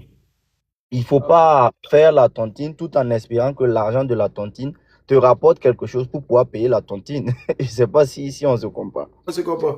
Voilà, donc en tout ça, il faut vraiment, quand tu te lances dans des tontines ou pour économiser, c'est vrai, bon, tu peux économiser sans ton propre argent sans avoir d'objectif fixe. Mais quand même, quand tu te lances dans un projet d'économie, il faut avoir un but. C'est vrai que le but, il peut évoluer. Tu peux économiser en te disant, oui, je veux peut-être me payer un petit terrain. Maintenant, au milieu des économies, tu vois que bon, tu peux rentrer dans d'autres tontines pour pouvoir avoir un terrain plus grand. Tout ça, ça marche. Mais maintenant, quand tu fais la tontine sans but, c'est là que tu as l'impression que tu souffres en payant de l'argent aux gens. Je ne sais pas si on se comprend. Mais quand tu fais ça avec un but bien précis, tu sais qu'à mon tour, quand je vais prendre mon dû, je vais faire ci, je vais faire ça. Tu ne vois pas ça comme une souffrance, mais tu vois ça comme un épargne collectif. Exactement. Tu vois ça comme un épargne collectif pour réaliser quelque chose. Exactement. Voilà. Je suis tout à fait d'accord avec toi. J'espère que les gars ont compris maintenant. Quand tu veux rentrer dans une tontine, il faut rentrer avec un objectif. C'est soit tu veux épargner cet argent, soit il y a des gens comme ça là. Eux, ils ne peuvent pas garder l'argent eux-mêmes. Quand ils gardent, ils dépensent. Donc, ils se disent, tu sais quoi, je vais rentrer dans une tontine où je prends un engagement, où je suis obligé de déposer ça jusqu'à ce que mon tour arrive. Mais toujours est-il que la tontine, c'est un truc de confiance à un niveau vraiment chaud. Donc, voilà. Mais encore une fois, des personnes de mauvaise foi souvent peuvent se retrouver dans la tontine. Parfois aussi, là, il peut y avoir des problèmes. Quelqu'un peut être dans la tontine, la personne peut décéder. Quelqu'un peut être dans la tontine, il peut perdre son temps. Ça peut arriver. Mais si tu es dans une tontine de personnes qui te connaissent, qui connaissent ta réputation, ils vont te trouver une solution. Et puis, ça va dépendre aussi si tu as déjà pris la tontine déjà ou pas. Parce que suppose que tu es dans une tontine et puis en plein milieu, toi, tu n'as pas encore ramassé ta part. C'est-à-dire tu n'as pas encore pris ton paiement. Et puis, en plein tontine, tu perds ton travail. Il y a des mécanismes pour essayer de te repositionner puisque tu n'as pas encore pris l'argent des autres. Donc, c'est un peu comme si ce sont les autres qui te doivent. Il y a des mécanismes pour rejuguler. Donc, c'est pas un jeu. Donc, le plus important pour entrer dans une tontine, il faut être sûr de ta moralité. Il faut être sûr que tu es quelqu'un qui peut respecter ses engagements. Tu vois un peu, non? Effectivement. Et moi aussi, j'ajouterais que quand on parle de rentrer avec une idée, un projet en tête, il faut tenir compte aussi, comme vous l'avez dit ici, de la position à laquelle tu vas prendre ta part, en fait. C'est-à-dire, quand tu rentres dans une tontine, je vois souvent des gens, oh, moi, je veux être premier à prendre, moi, je veux être dernier à prendre. C'est bien. Mais le projet que tu veux réaliser, c'est à quel terme? Dites-vous que, par exemple, vous êtes 12 à faire la tontine, c'est-à-dire que chacun prend un mois, juste sur une année. Maintenant, toi, tu te dis, OK, moi, j'aimerais que d'ici décembre, j'arrive à payer un terrain en Côte d'Ivoire, peut-être 1 million. Vous faites la tontine à 1 million, c'est un exemple, je sais que c'est un peu élevé. Mais toi, tu veux payer un terrain. Tu vois que le terrain, ça fait 12 millions. Mais toi, tu arrives, les gens se positionnent. Toi, tu te dis, oh, moi, je vais prendre en juin. Il n'y a pas de problème. Juin arrive, on te donne les 12 millions. Et il se trouve que tu dois rentrer en décembre pour payer le terrain. Tu n'arrives pas d'ici décembre, tu auras un peu dépensé, tu vois. Donc, moi, je trouve qu'il faut bien se positionner sur la date de ces projets et un peu. C'est beaucoup de réflexion, quoi. Et les gens Ok. rentrent dans la tontine juste parce qu'il faut rentrer et ça devient compliqué après. C'est cas sûr. Voilà. Oui, merci. La tontine, les gars n'ont qu'à savoir seulement. Moi, par exemple, je fais ma tontine. Avant le paiement. Ok, mon prochain paiement, là, c'est le 30 de ce mois. Bon, je Oui. suis là. J'ai déjà mon an de paiement déjà. Effectivement, c'est ce qu'il Voilà, faut faire. parce que je ne veux pas gâter mon nom. Mhm. Tu vois un peu, non? Oui, oui, Maintenant, effectivement. voilà. C'est-à-dire que dans ma tête, là, Mhm. ce mois-là, même si je ne vais pas payer mon loyer, supposons que j'ai juste mon an de loyer puis à la tontine à payer. Je préfère payer l'argent de tontine là. Je ne veux pas gâter mon nom. Je préfère aller avoir problème avec mon propriétaire de maison que mon. Donc c'est un truc d'engagement personnel. Tu vois, on a plus de la valeur que tu donnes à ta réputation. Voilà. Moi, c'est comme ça, je comprends. Ok. Ok, Donc, je me mute, hein. Je vais laisser ok, les ça autres marche. parler. Eliane, les gars, excusez-moi, il y a déplacé le téléphone là qu'on va payer. Ça se décharge là, donc j'ai mis en charge. Donc vous allez me voir, on est ici en plongeon. Hein, mais ne calculez pas ça. Hein. Voilà. Eliane, tu as la parole. Oui, non, je trouve que le sujet est très intéressant, Momo. Il est très Ok. intéressant. Tu vois, la tontine, là, moi, Oui. j'avais fait aussi la tontine avec des collègues quand on était encore à l'école d'assistante sociale. Oui. On a fait la tontine parce que j'avais un projet. Mhm. Je me suis dit que cette tontine-là, je vais la faire parce que je vais m'acheter telle chose à Abidjan par rapport au terrain, par rapport... C'est comme ça que j'ai démarré mon activité extra, voilà, professionnelle. Ouais. Donc là, pour monter cette entreprise-là, j'avais un objectif. Je devais acheter mes terrains, faire les papiers de mes terrains, les revendre. J'avais cet objectif-là, mais il me fallait encore un peu d'argent. Ouais. C'est vrai que nous, on faisait nos économies propres, mon mari et moi-même, Ouais. mais j'ai fait aussi de la tontine avec mes collègues. Et quand le moment est arrivé, c'est ce qui a lancé en fait mon activité. Donc, la tontine, il faut la faire avec des personnes qui ont une parole, des personnes qui sont capables de payer au moment opportun. Quand c'est leur tour de payer quoi. Donc, voilà. Et puis, en fait, même dans toutes choses là, il faut des stratégies. Je prends un exemple simple. Ok, supposons que vous voulez faire une tontine. Ok, l'idéal, moi par exemple, j'aime faire les tontines maximum 12 personnes parce que je ne veux pas faire plus d'une année. C'est-à-dire que je veux que. Parce que c'est un engagement qui est vraiment tellement poussé que j'aime pas quand c'est trop long parce qu'à un moment donné, ça use aussi. Donc, moi par exemple, j'aime les tontines maximum sur l'année. C'est-à-dire, on ne dépasse pas 12 personnes. Ça veut, tu vois, non? Donc, souvent, on est 8, souvent, on est 9. Souvent... Mais supposons même que toi, tu n'as pas 12 personnes sûres, mais tu as 3 personnes sûres. Mais vous pouvez faire la tontine 4 fois dans l'année. Ça va vous donner le même résultat, par exemple. Je ne sais pas si on se comprend. C'est-à-dire, nous sommes 3. On est 3, on veut faire une tontine. L'idéal, on voulait une tontine de 12 personnes. Donc, on peut se dire qu'on est 3. On fait, c'est-à-dire que quand on fait le tour, là, en 3 mois, on a fini pour tout le monde. On recommence encore. Donc, dans l'année, là, on fait le tour 4 fois. On aura eu le même argent, peut-être à des fréquences un peu différentes seulement. Mais le plus important, c'est d'arriver aux choses, on appelle comment? Au résultat final. Tu vois, pardon, tu peux mettre ton alarme à 16h, pardon. Voilà, 16h, là, il y a bougé aller chez le petit. Voilà, tu vois un peu. Donc, voilà, c'est ça. C'est ça sur la tontine. Sinon, la tontine, ça aide beaucoup. Mais le plus grand challenge, c'est de pouvoir avoir des personnes dans la tontine, des personnes qui ont un niveau très élevé de la responsabilité et de l'honneur. C'est tout. Si tu as mis la main sur ça, tant mieux. Voilà. Ça. Mais si toi-même dans ton entourage, tu ne peux pas avoir des gens comme ça, là, c'est que toi-même, il faut te dire que tu as un entourage bizarre, hein, sérieusement. Donc, tu dois travailler à te trouver un entourage où il y a des gens, des personnes comme ça. Tu vois un peu, non? Et là, actuellement, je suis dans une petite tontine. Là, Oui. on fait 500 €. Enfin, on est 5. Voilà. Mais bon, c'est une petite tontine qui n'a rien à voir avec ce que j'ai fait à côté, quoi. Exactement. Et parce que je sais que ça va me dépanner. Je ne peux pas rester comme ça sans tontine. Moi, j'arrive pas. Voilà. Donc, Mais, voilà. mais en parlant de tontine, moi, je me rappelle quand j'étais encore employé à FedEx. Entre nous, c'est-à-dire qu'entre nous collègues, là, on faisait tontine chaque mois. Quand on nous paye le 17. Le 17, là, chacun vient donner pour lui. Non, il n'y a pas. Tu vois, et puis ça se passait sans difficulté. Tu vois un peu, non? Mais c'est des trucs souvent qui. Ça décale. Tu vois un peu, non? Ça, voilà, ça décale toujours. Moi, personnellement, toutes mes constructions que j'ai fait, à part la première, les autres constructions, ça a été tontine qui pour pouvoir mettre des bourses d'argent dedans, sans compter Oui, d'autres oui. liquidités qu'on ajoute. Mais ça t'aide, imagine, on te dit, tu dois faire le soubassement, tu as besoin de 8 millions. Et puis peut-être toi, tu as pris ta tontine, maintenant tu as 6 millions. Tu vois déjà comment ça te fait gagner du temps. Alors que si Mais tu bien veux sûr. économiser l'argent là, doucement, doucement, le temps que tu auras les 8 millions, prix des ciments augmenté, prix des feux augmenté, tu es dans le problème encore. C'est-à-dire, souvent la tontine peut t'aider à gagner du temps dans certains trucs. Mais ben, tu as mis à l'âme pour 16 heures, moi. Voilà, merci. Ça a sonné, hein? Ok.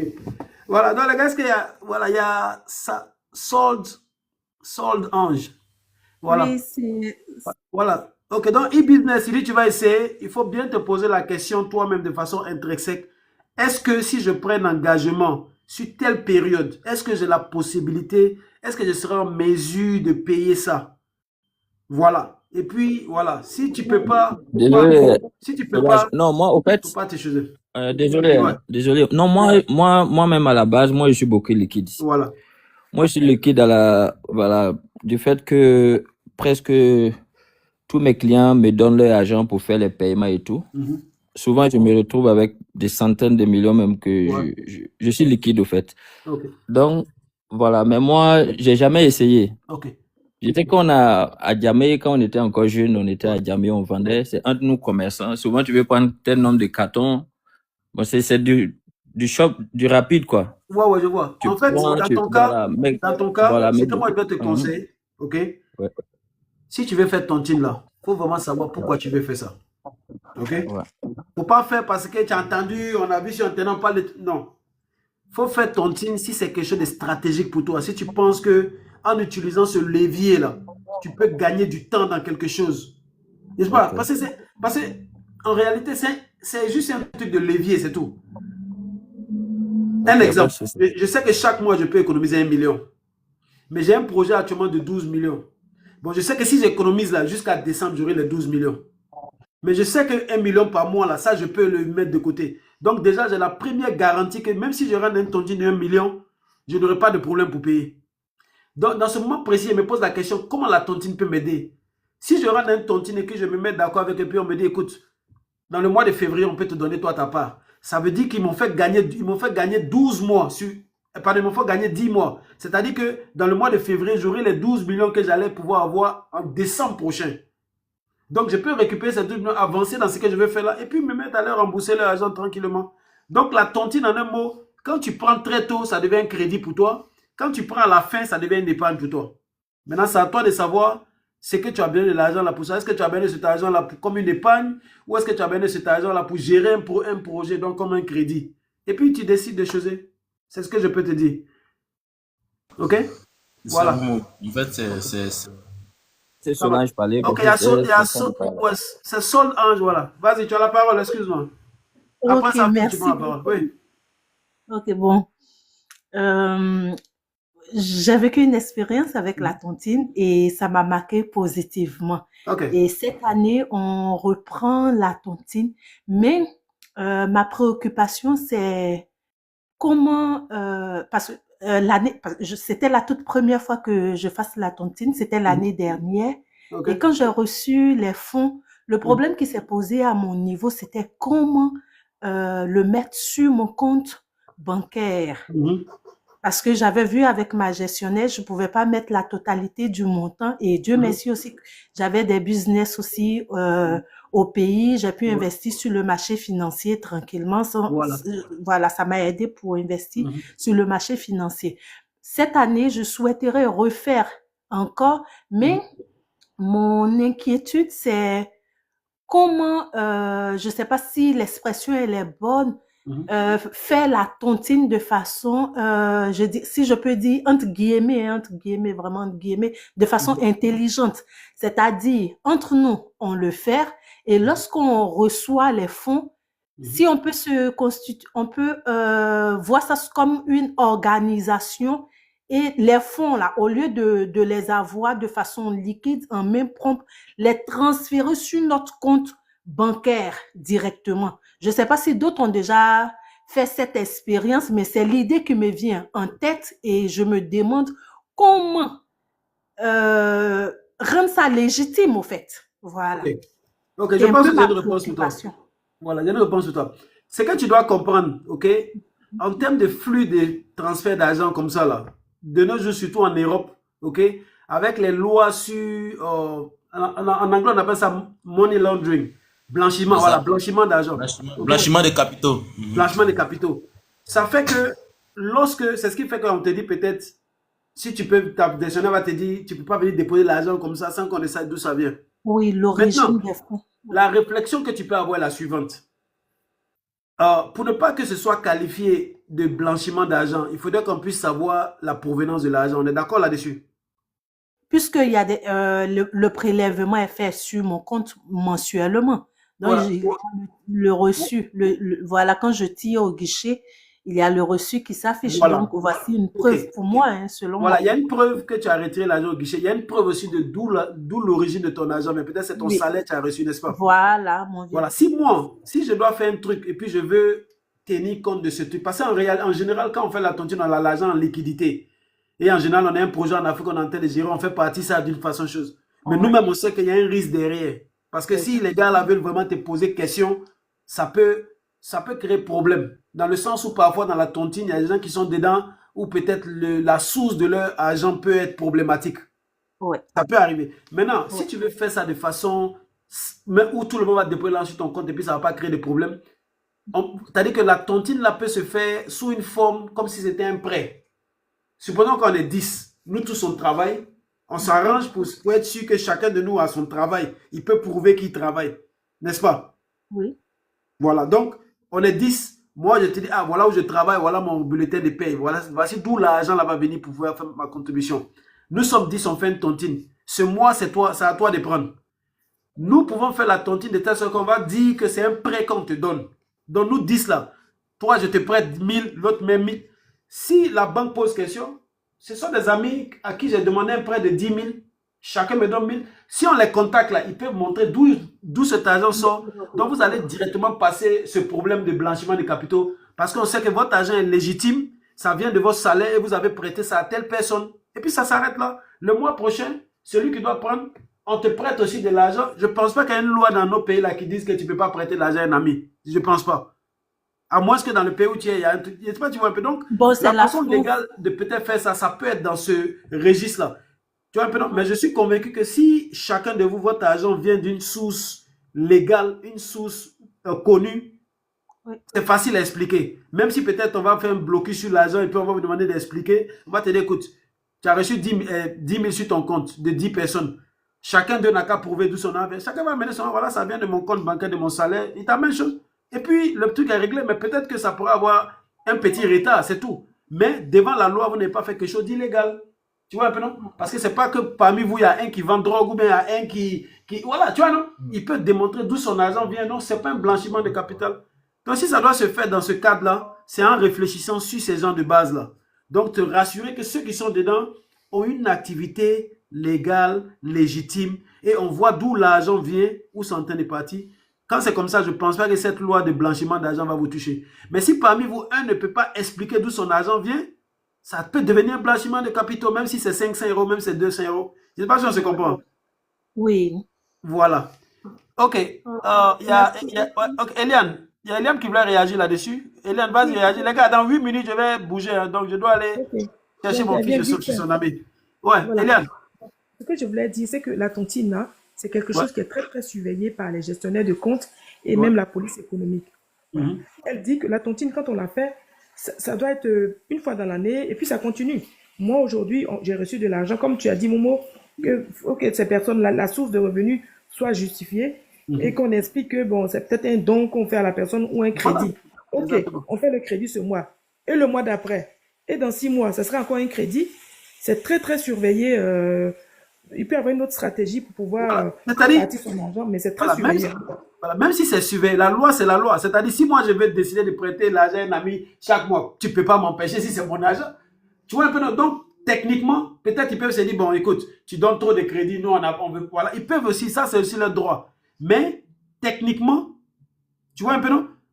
Tu peux dire que cette année, ok, ce mois-là, c'est un crédit, mais le mois prochain, là, c'est un don, je le fais. C'est-à-dire, tu peux changer les mots, mais encore une fois, je comprends le côté sceptique aussi des gars voient que, écoute, tout le temps, tu sais, ils peuvent se fâcher, on peut plus fermer ton compte. Ça aussi, c'est leur droit. Mais c'est un truc aussi que les gens doivent Mais tenir. oui, Mais ce que les gens doivent comprendre aussi, la tontine, c'est un truc africain, c'est un truc, je sais pas, un peu traditionnel. Donc, c'est ce qui rend ça difficile avec les Pas seulement institutions. africain, les Chinois. Non, non, Les en fait, Chinois, ils quand font je dis ça aussi africain, c'est après. par rapport à nous. Sinon, il y a d'autres communautés qui le font. Mais c'est pour dire que c'est un truc, Oui, les Chinois. voilà, entre vous là-bas, tu vois un peu vous gérer le truc. Voilà, donc Ok, c'est le nous, proche. je voulais ajouter aussi par rapport à leurs préoccupations aussi. Ouais. Mais pourquoi, en fait, lorsque vous devez prendre, d'ailleurs, avant même quand vous commencez la tontine, est-ce que c'est pas nécessaire, par exemple, de réfléchir à un projet fixe, comme on a dit là, un projet que vous allez faire, soit peut-être au pays comme ça? Parce que la plupart d'entre vous qui êtes en Europe, je pense que la finalité, c'est que vous puissiez quand même avoir des investissements au pays, n'est-ce pas? Donc, pourquoi ne pas peut-être créer un compte bancaire ici en Afrique qui sera peut-être lié à, je sais pas, au paiement mobile money. Lorsque peut-être vous recevez la tontine, vous faites le virement à partir de l'Europe.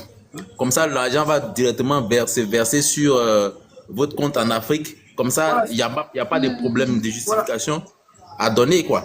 Voilà, Bon, voilà. Ça aussi, c'est une possibilité, mais il quand faudrait vous que, coupez, dans ce cas-là, tout le monde veut que son argent se retrouve en Afrique. Sinon, ça voilà, aussi, c'est une parce que quand possibilité. vous Mais il y a coupez la toujours, parole, voilà, rappelez-vous toujours qu'il y a toujours une solution face à un problème. Toujours. Ça, c'est seulement notre responsabilité de savoir que voilà tel problème par rapport à telle loi. Donc, comment est-ce que je me positionne sans enfreindre la loi? C'est tout. Et puis, tu cherches, il y a toujours une solution. Toujours une solution. C'est ça. Toujours. Et puis concernant la tontine aussi, je vais partager un peu l'expérience d'une dame toujours qui vivait en Europe et qui est toujours là-bas d'ailleurs, qui nous a parlé un peu de son expérience avec les Chinois. Et vous savez, le modèle de tontine, comme tu as dit là, c'est un modèle qui est purement africain. Et aujourd'hui là, ce modèle-là, les Chinois ne savaient pas que il y avait des trucs comme ça qui existent. Mais dès que les Chinois ont découvert ça, ils ont cherché à parfaire ça. Et aujourd'hui, la plupart des investissements des Chinois en France, en Côte d'Ivoire, c'est basé sur le principe de la tontine. Et donc, ce sont des choses. Il y a un monsieur qui a dit non, que c'est quelque chose qui est informel. C'est vrai que c'est informel, mais c'est quelque chose qu'on peut rendre encore plus professionnel. Et ça va nous permettre d'avoir vraiment des bases solides en investissement. Pourquoi toujours limiter la tontine juste au pécule, genre du genre on reçoit la tontine, on fait des petits trucs. Pourquoi ne pas réfléchir un peu plus grand pour des projets, soit peut-être mettre des industries en place, mettre des choses vraiment, des choses durables, quoi. Ok, Voilà. mais ce que tu dis là, ce que Les tu dis, Chinois ça se font. fait déjà. Les fonds communs de placement là, c'est pas tontine. Les fonds communs de placement des banques là, Comme c'est on dit que tontine. tontine est informel, il y a quelqu'un qui disait tout à l'heure que c'est Non, de l'informel. non, ouais, non, je comprends, je comprends. Ça peut te dire seulement que ce que tu as dit là, ça se fait déjà dans les institutions bancaires. Quand tu vois les fonds communs de placement, c'est quoi? C'est des gens qui mettent l'argent ensemble et puis quelqu'un investit. Mais comme ils font ça sous un truc, tu vois un peu dans ces choses. Mais toujours est-il qu'il ne faudrait pas que les gens se disent que cette difficulté-là, c'est une difficulté qui est contournable. Tu peux, si on décide de faire tontine, on peut se rassurer que chacun est couvert. Si on te dit qu'il faut prouver, je te donne un exemple simple. Quand souvent tu es en voyage, on te dit que tu ne peux pas sortir avec un certain montant d'argent. On peut te dire 10 000 euros. Mais si tu as les 10 000 euros, on va te bloquer. On ne bloque pas ça, mais on te demande d'où ça vient. Mais si tout à l'heure tu peux dire non, je suis allé à la banque, voici, je suis à la banque, j'ai fait un retrait de 10 000 sur mon compte. Mon compte est basé sur mon business. Ils ne vont pas bloquer ton nom. On va te laisser, on va te dire seulement tu aurais dû, avant de passer, remplir un fichier pour dire que tu as choisi. Le seul problème pour lequel on t'a bloqué, c'est parce que tu n'as pas rempli une fiche pour dire que tu es en train de sortir ça. Donc, tu vois, non, c'est pour dire que faire ces choses-là, c'est pas mais c'est de savoir maintenant comment te placer vis-à-vis de la loi pour ne pas enfreindre la loi. Je ne sais pas si on se comprend. C'est ça même. Voilà, parce que moi j'ai eu ce cas-là une fois. Eurostar, je partais en Belgique acheter une voiture. J'avais quelque chose de 4 000 euros sur moi. Ils m'ont bloqué comme ça. J'ai seulement démonté tout l'argent. Quelqu'un venait de m'amener l'argent dans Abidjan pour aller chez la voiture. J'ai sorti le Western Union de la veille. Et puis, ils m'ont dit que tu peux partir avec cet argent. Donc, à partir du moment où tu vis-à-vis de la loi, tu prends une chose, je ne pense pas que tu auras des difficultés. Voilà. Mais notre tontine, c'est un truc africain. C'est un truc que nous on fait pour s'entraider, pour ne pas qu'on nous dise qu'ils vont taxer. Et les gens disent qu'on peut taxer. Mais ça même là, moi je peux discuter là-dessus. Si tu me dis que tu m'as prêté l'argent, pourquoi on va taxer l'argent que tu m'as prêté? C'est un prêt là. Au contraire même là, ça doit moins de taxes qu'ils payent. Non, mais en banque, là, quand Ouais. tu fais des transactions, Oui. eux, ils gagnent dessus. Mais c'est ce qu'elle dit là. Mais si les gens disent non, si ils font tontine, mais là, on va considérer que c'est un revenu et puis on doit payer un impôt là-dessus. Mais si on considère que cette tontine là est un crédit, moi par exemple, quand je paye un crédit à mon business, l'intérêt que je paye là, à la fin de l'année sur mes impôts, je déduis l'intérêt là comme étant une dépense. Donc, même quand les gens disent ouais, tontine qu'on va te donner, on te fait payer un peu là-dessus. Moi, je pense que c'est discutable. La gestion bancaire Ouais. en Angleterre et en France est différente. Voilà, tu vois un peu, non? Donc, dans chaque pays, il y a la réalité. En fait. Voilà, donc, mais toujours est-il qu'il y a toujours une solution Oui, oui, oui. vis-à-vis de l'OLAS. Peut-être ça va être le mot là que vous allez dire, on fait une tontine, ça peut être non, c'est un don que je lui ai fait. Ou bien c'est un crédit que je lui ai donné. Tu vois un peu, non? Mais la fréquence maintenant peut Enfin, amener. Voilà. ils prennent un pourcentage dessus. Mais ça dépend de. Bon, sûrement, il y a un niveau. Attends, on va te prendre des intérêts sur un don de 500 euros. Je peux comprendre quand tu prends des intérêts sur un don de 10 000, 20 000, 50 000, c'est bon. Tu vois, bon. Je me dis que chacun de nous, on a un niveau de choses. Voilà. Donc, les gars, excusez-moi, il y a devoir couper le live parce que mon fils est chez son ami. Je dois aller le chercher tout à l'heure. En tout cas, merci beaucoup à tous, à tous les participants. Ok, donc on aura l'occasion peut-être de s'attraper une autre fois. Pas aujourd'hui, puis Côte d'Ivoire joue tout à l'heure là. Donc, Ouais, c'est merci bon pour lui. beaucoup. Non, on fait tontine d'abonnement alors avant de se quitter. On s'abonne les uns des autres. Ouais, moi, je me suis abonné à eBay. Je me suis Ok. abonné. Voilà, voilà. Ok, Bye. voilà une Bonne forme soirée de à tontine tout le ici monde. encore. Je m'abonne, Merci. je vais faire le tour. Je vais m'abonner aussi à Eliane. Merci. Ok, il n'y a pas de problème. Donc les gars, merci pour votre temps. Encore une fois, comme je dis, je vous remercie du temps que vous prenez à m'écouter. Et sachez qu'à chaque fois qu'on passe du temps comme ça ensemble, on ressort avec quelque chose qu'on a appris. Ok? Mais bien sûr. Donc bien voilà, sûr. c'est tout le sens des lives. C'est tout le sens des lives. C'est-à-dire, c'est pourquoi quand vous êtes sur les lives, montez, partagez vos expériences, partagez vos craintes, partagez ce que vous connaissez. Parce que vous ne savez pas, on a 115 personnes connectées, on est 4 ou 5 à parler, mais vous ne savez pas ce que vous êtes en train d'apporter à ces différentes personnes-là. Ok? Donc, merci pour votre temps. Et puis, peut-être on se prend dimanche ou je sais Oui, pas. dimanche. Voilà. Dimanche. Voilà, peut-être que bientôt on fait là où je suis. Je vais Voilà, le profiter pied dans la dimanche. main. Qui c'est? Momo, attends, avant de partir, je vais Ouais. profiter, comme tu dis, dimanche, je profiterai pour parler de mon entreprise. Si Ok, quelqu'un a ça une marche. entreprise qui veut en parler, et puis on est frères, on est tous frères, et puis Oui, c'est vrai, on c'est une bonne s'aide un idée. petit peu. Je pense que c'est une bonne idée. Voilà. C'est une bonne idée. parle Chacun va parler de son entreprise. business. Voilà. Ouais, car Ça, ici. c'est Ouais, c'est ça. Ouais, moi, je pense que c'est une bonne lucane. Ça nous permet aussi de faire des interconnexions pour Ok. aussi, voilà, Voilà. En fait, vous qui avez des business, c'est Oui. important quand je suis en live, vous montez, Toujours. vous attirez l'audience et puis on ouvre le débat là-dessus. Voilà. Moi, Mais ça me va. tu connais, hein. Nous sommes Ça tes me fans. va, ça Nous, me va à on est toujours 100%. connectés. Voilà, Ça me va nous, à c'est les 100%. soutiens. Ouais. Ok, Voilà. c'est super. Bon, tout à l'heure, je Ensemble. viens de voir un message. Il y a quelqu'un qui me suivait depuis le départ. La personne me dit la consistance de 10 personnes aujourd'hui, on est à 100 personnes sur ton live. Vous voyez, c'est la consistance. Hein? Je faisais Mais des oui. lives il y a des moments là. 0 personne. Ma femme même me dit toi seul, tu t'es pas laissé. Ouais, aujourd'hui, là, ouais, c'est vrai, on est à Aujourd'hui, 121 voilà. personnes. Un jour même, On a j'ai fait un 121 live, on personnes. était 445 personnes. Donc les gars, la leçon à Félicitations. tirer dans ça, soyez C'est ça. consistants dans ce que vous faites. Un C'est jour, ça. bon, bim. Un jour, vous allez avoir bon, bim. Comme Voilà. toi. On est ensemble. Merci. Voilà ça, les gars.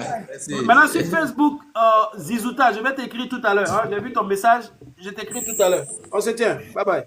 Bye.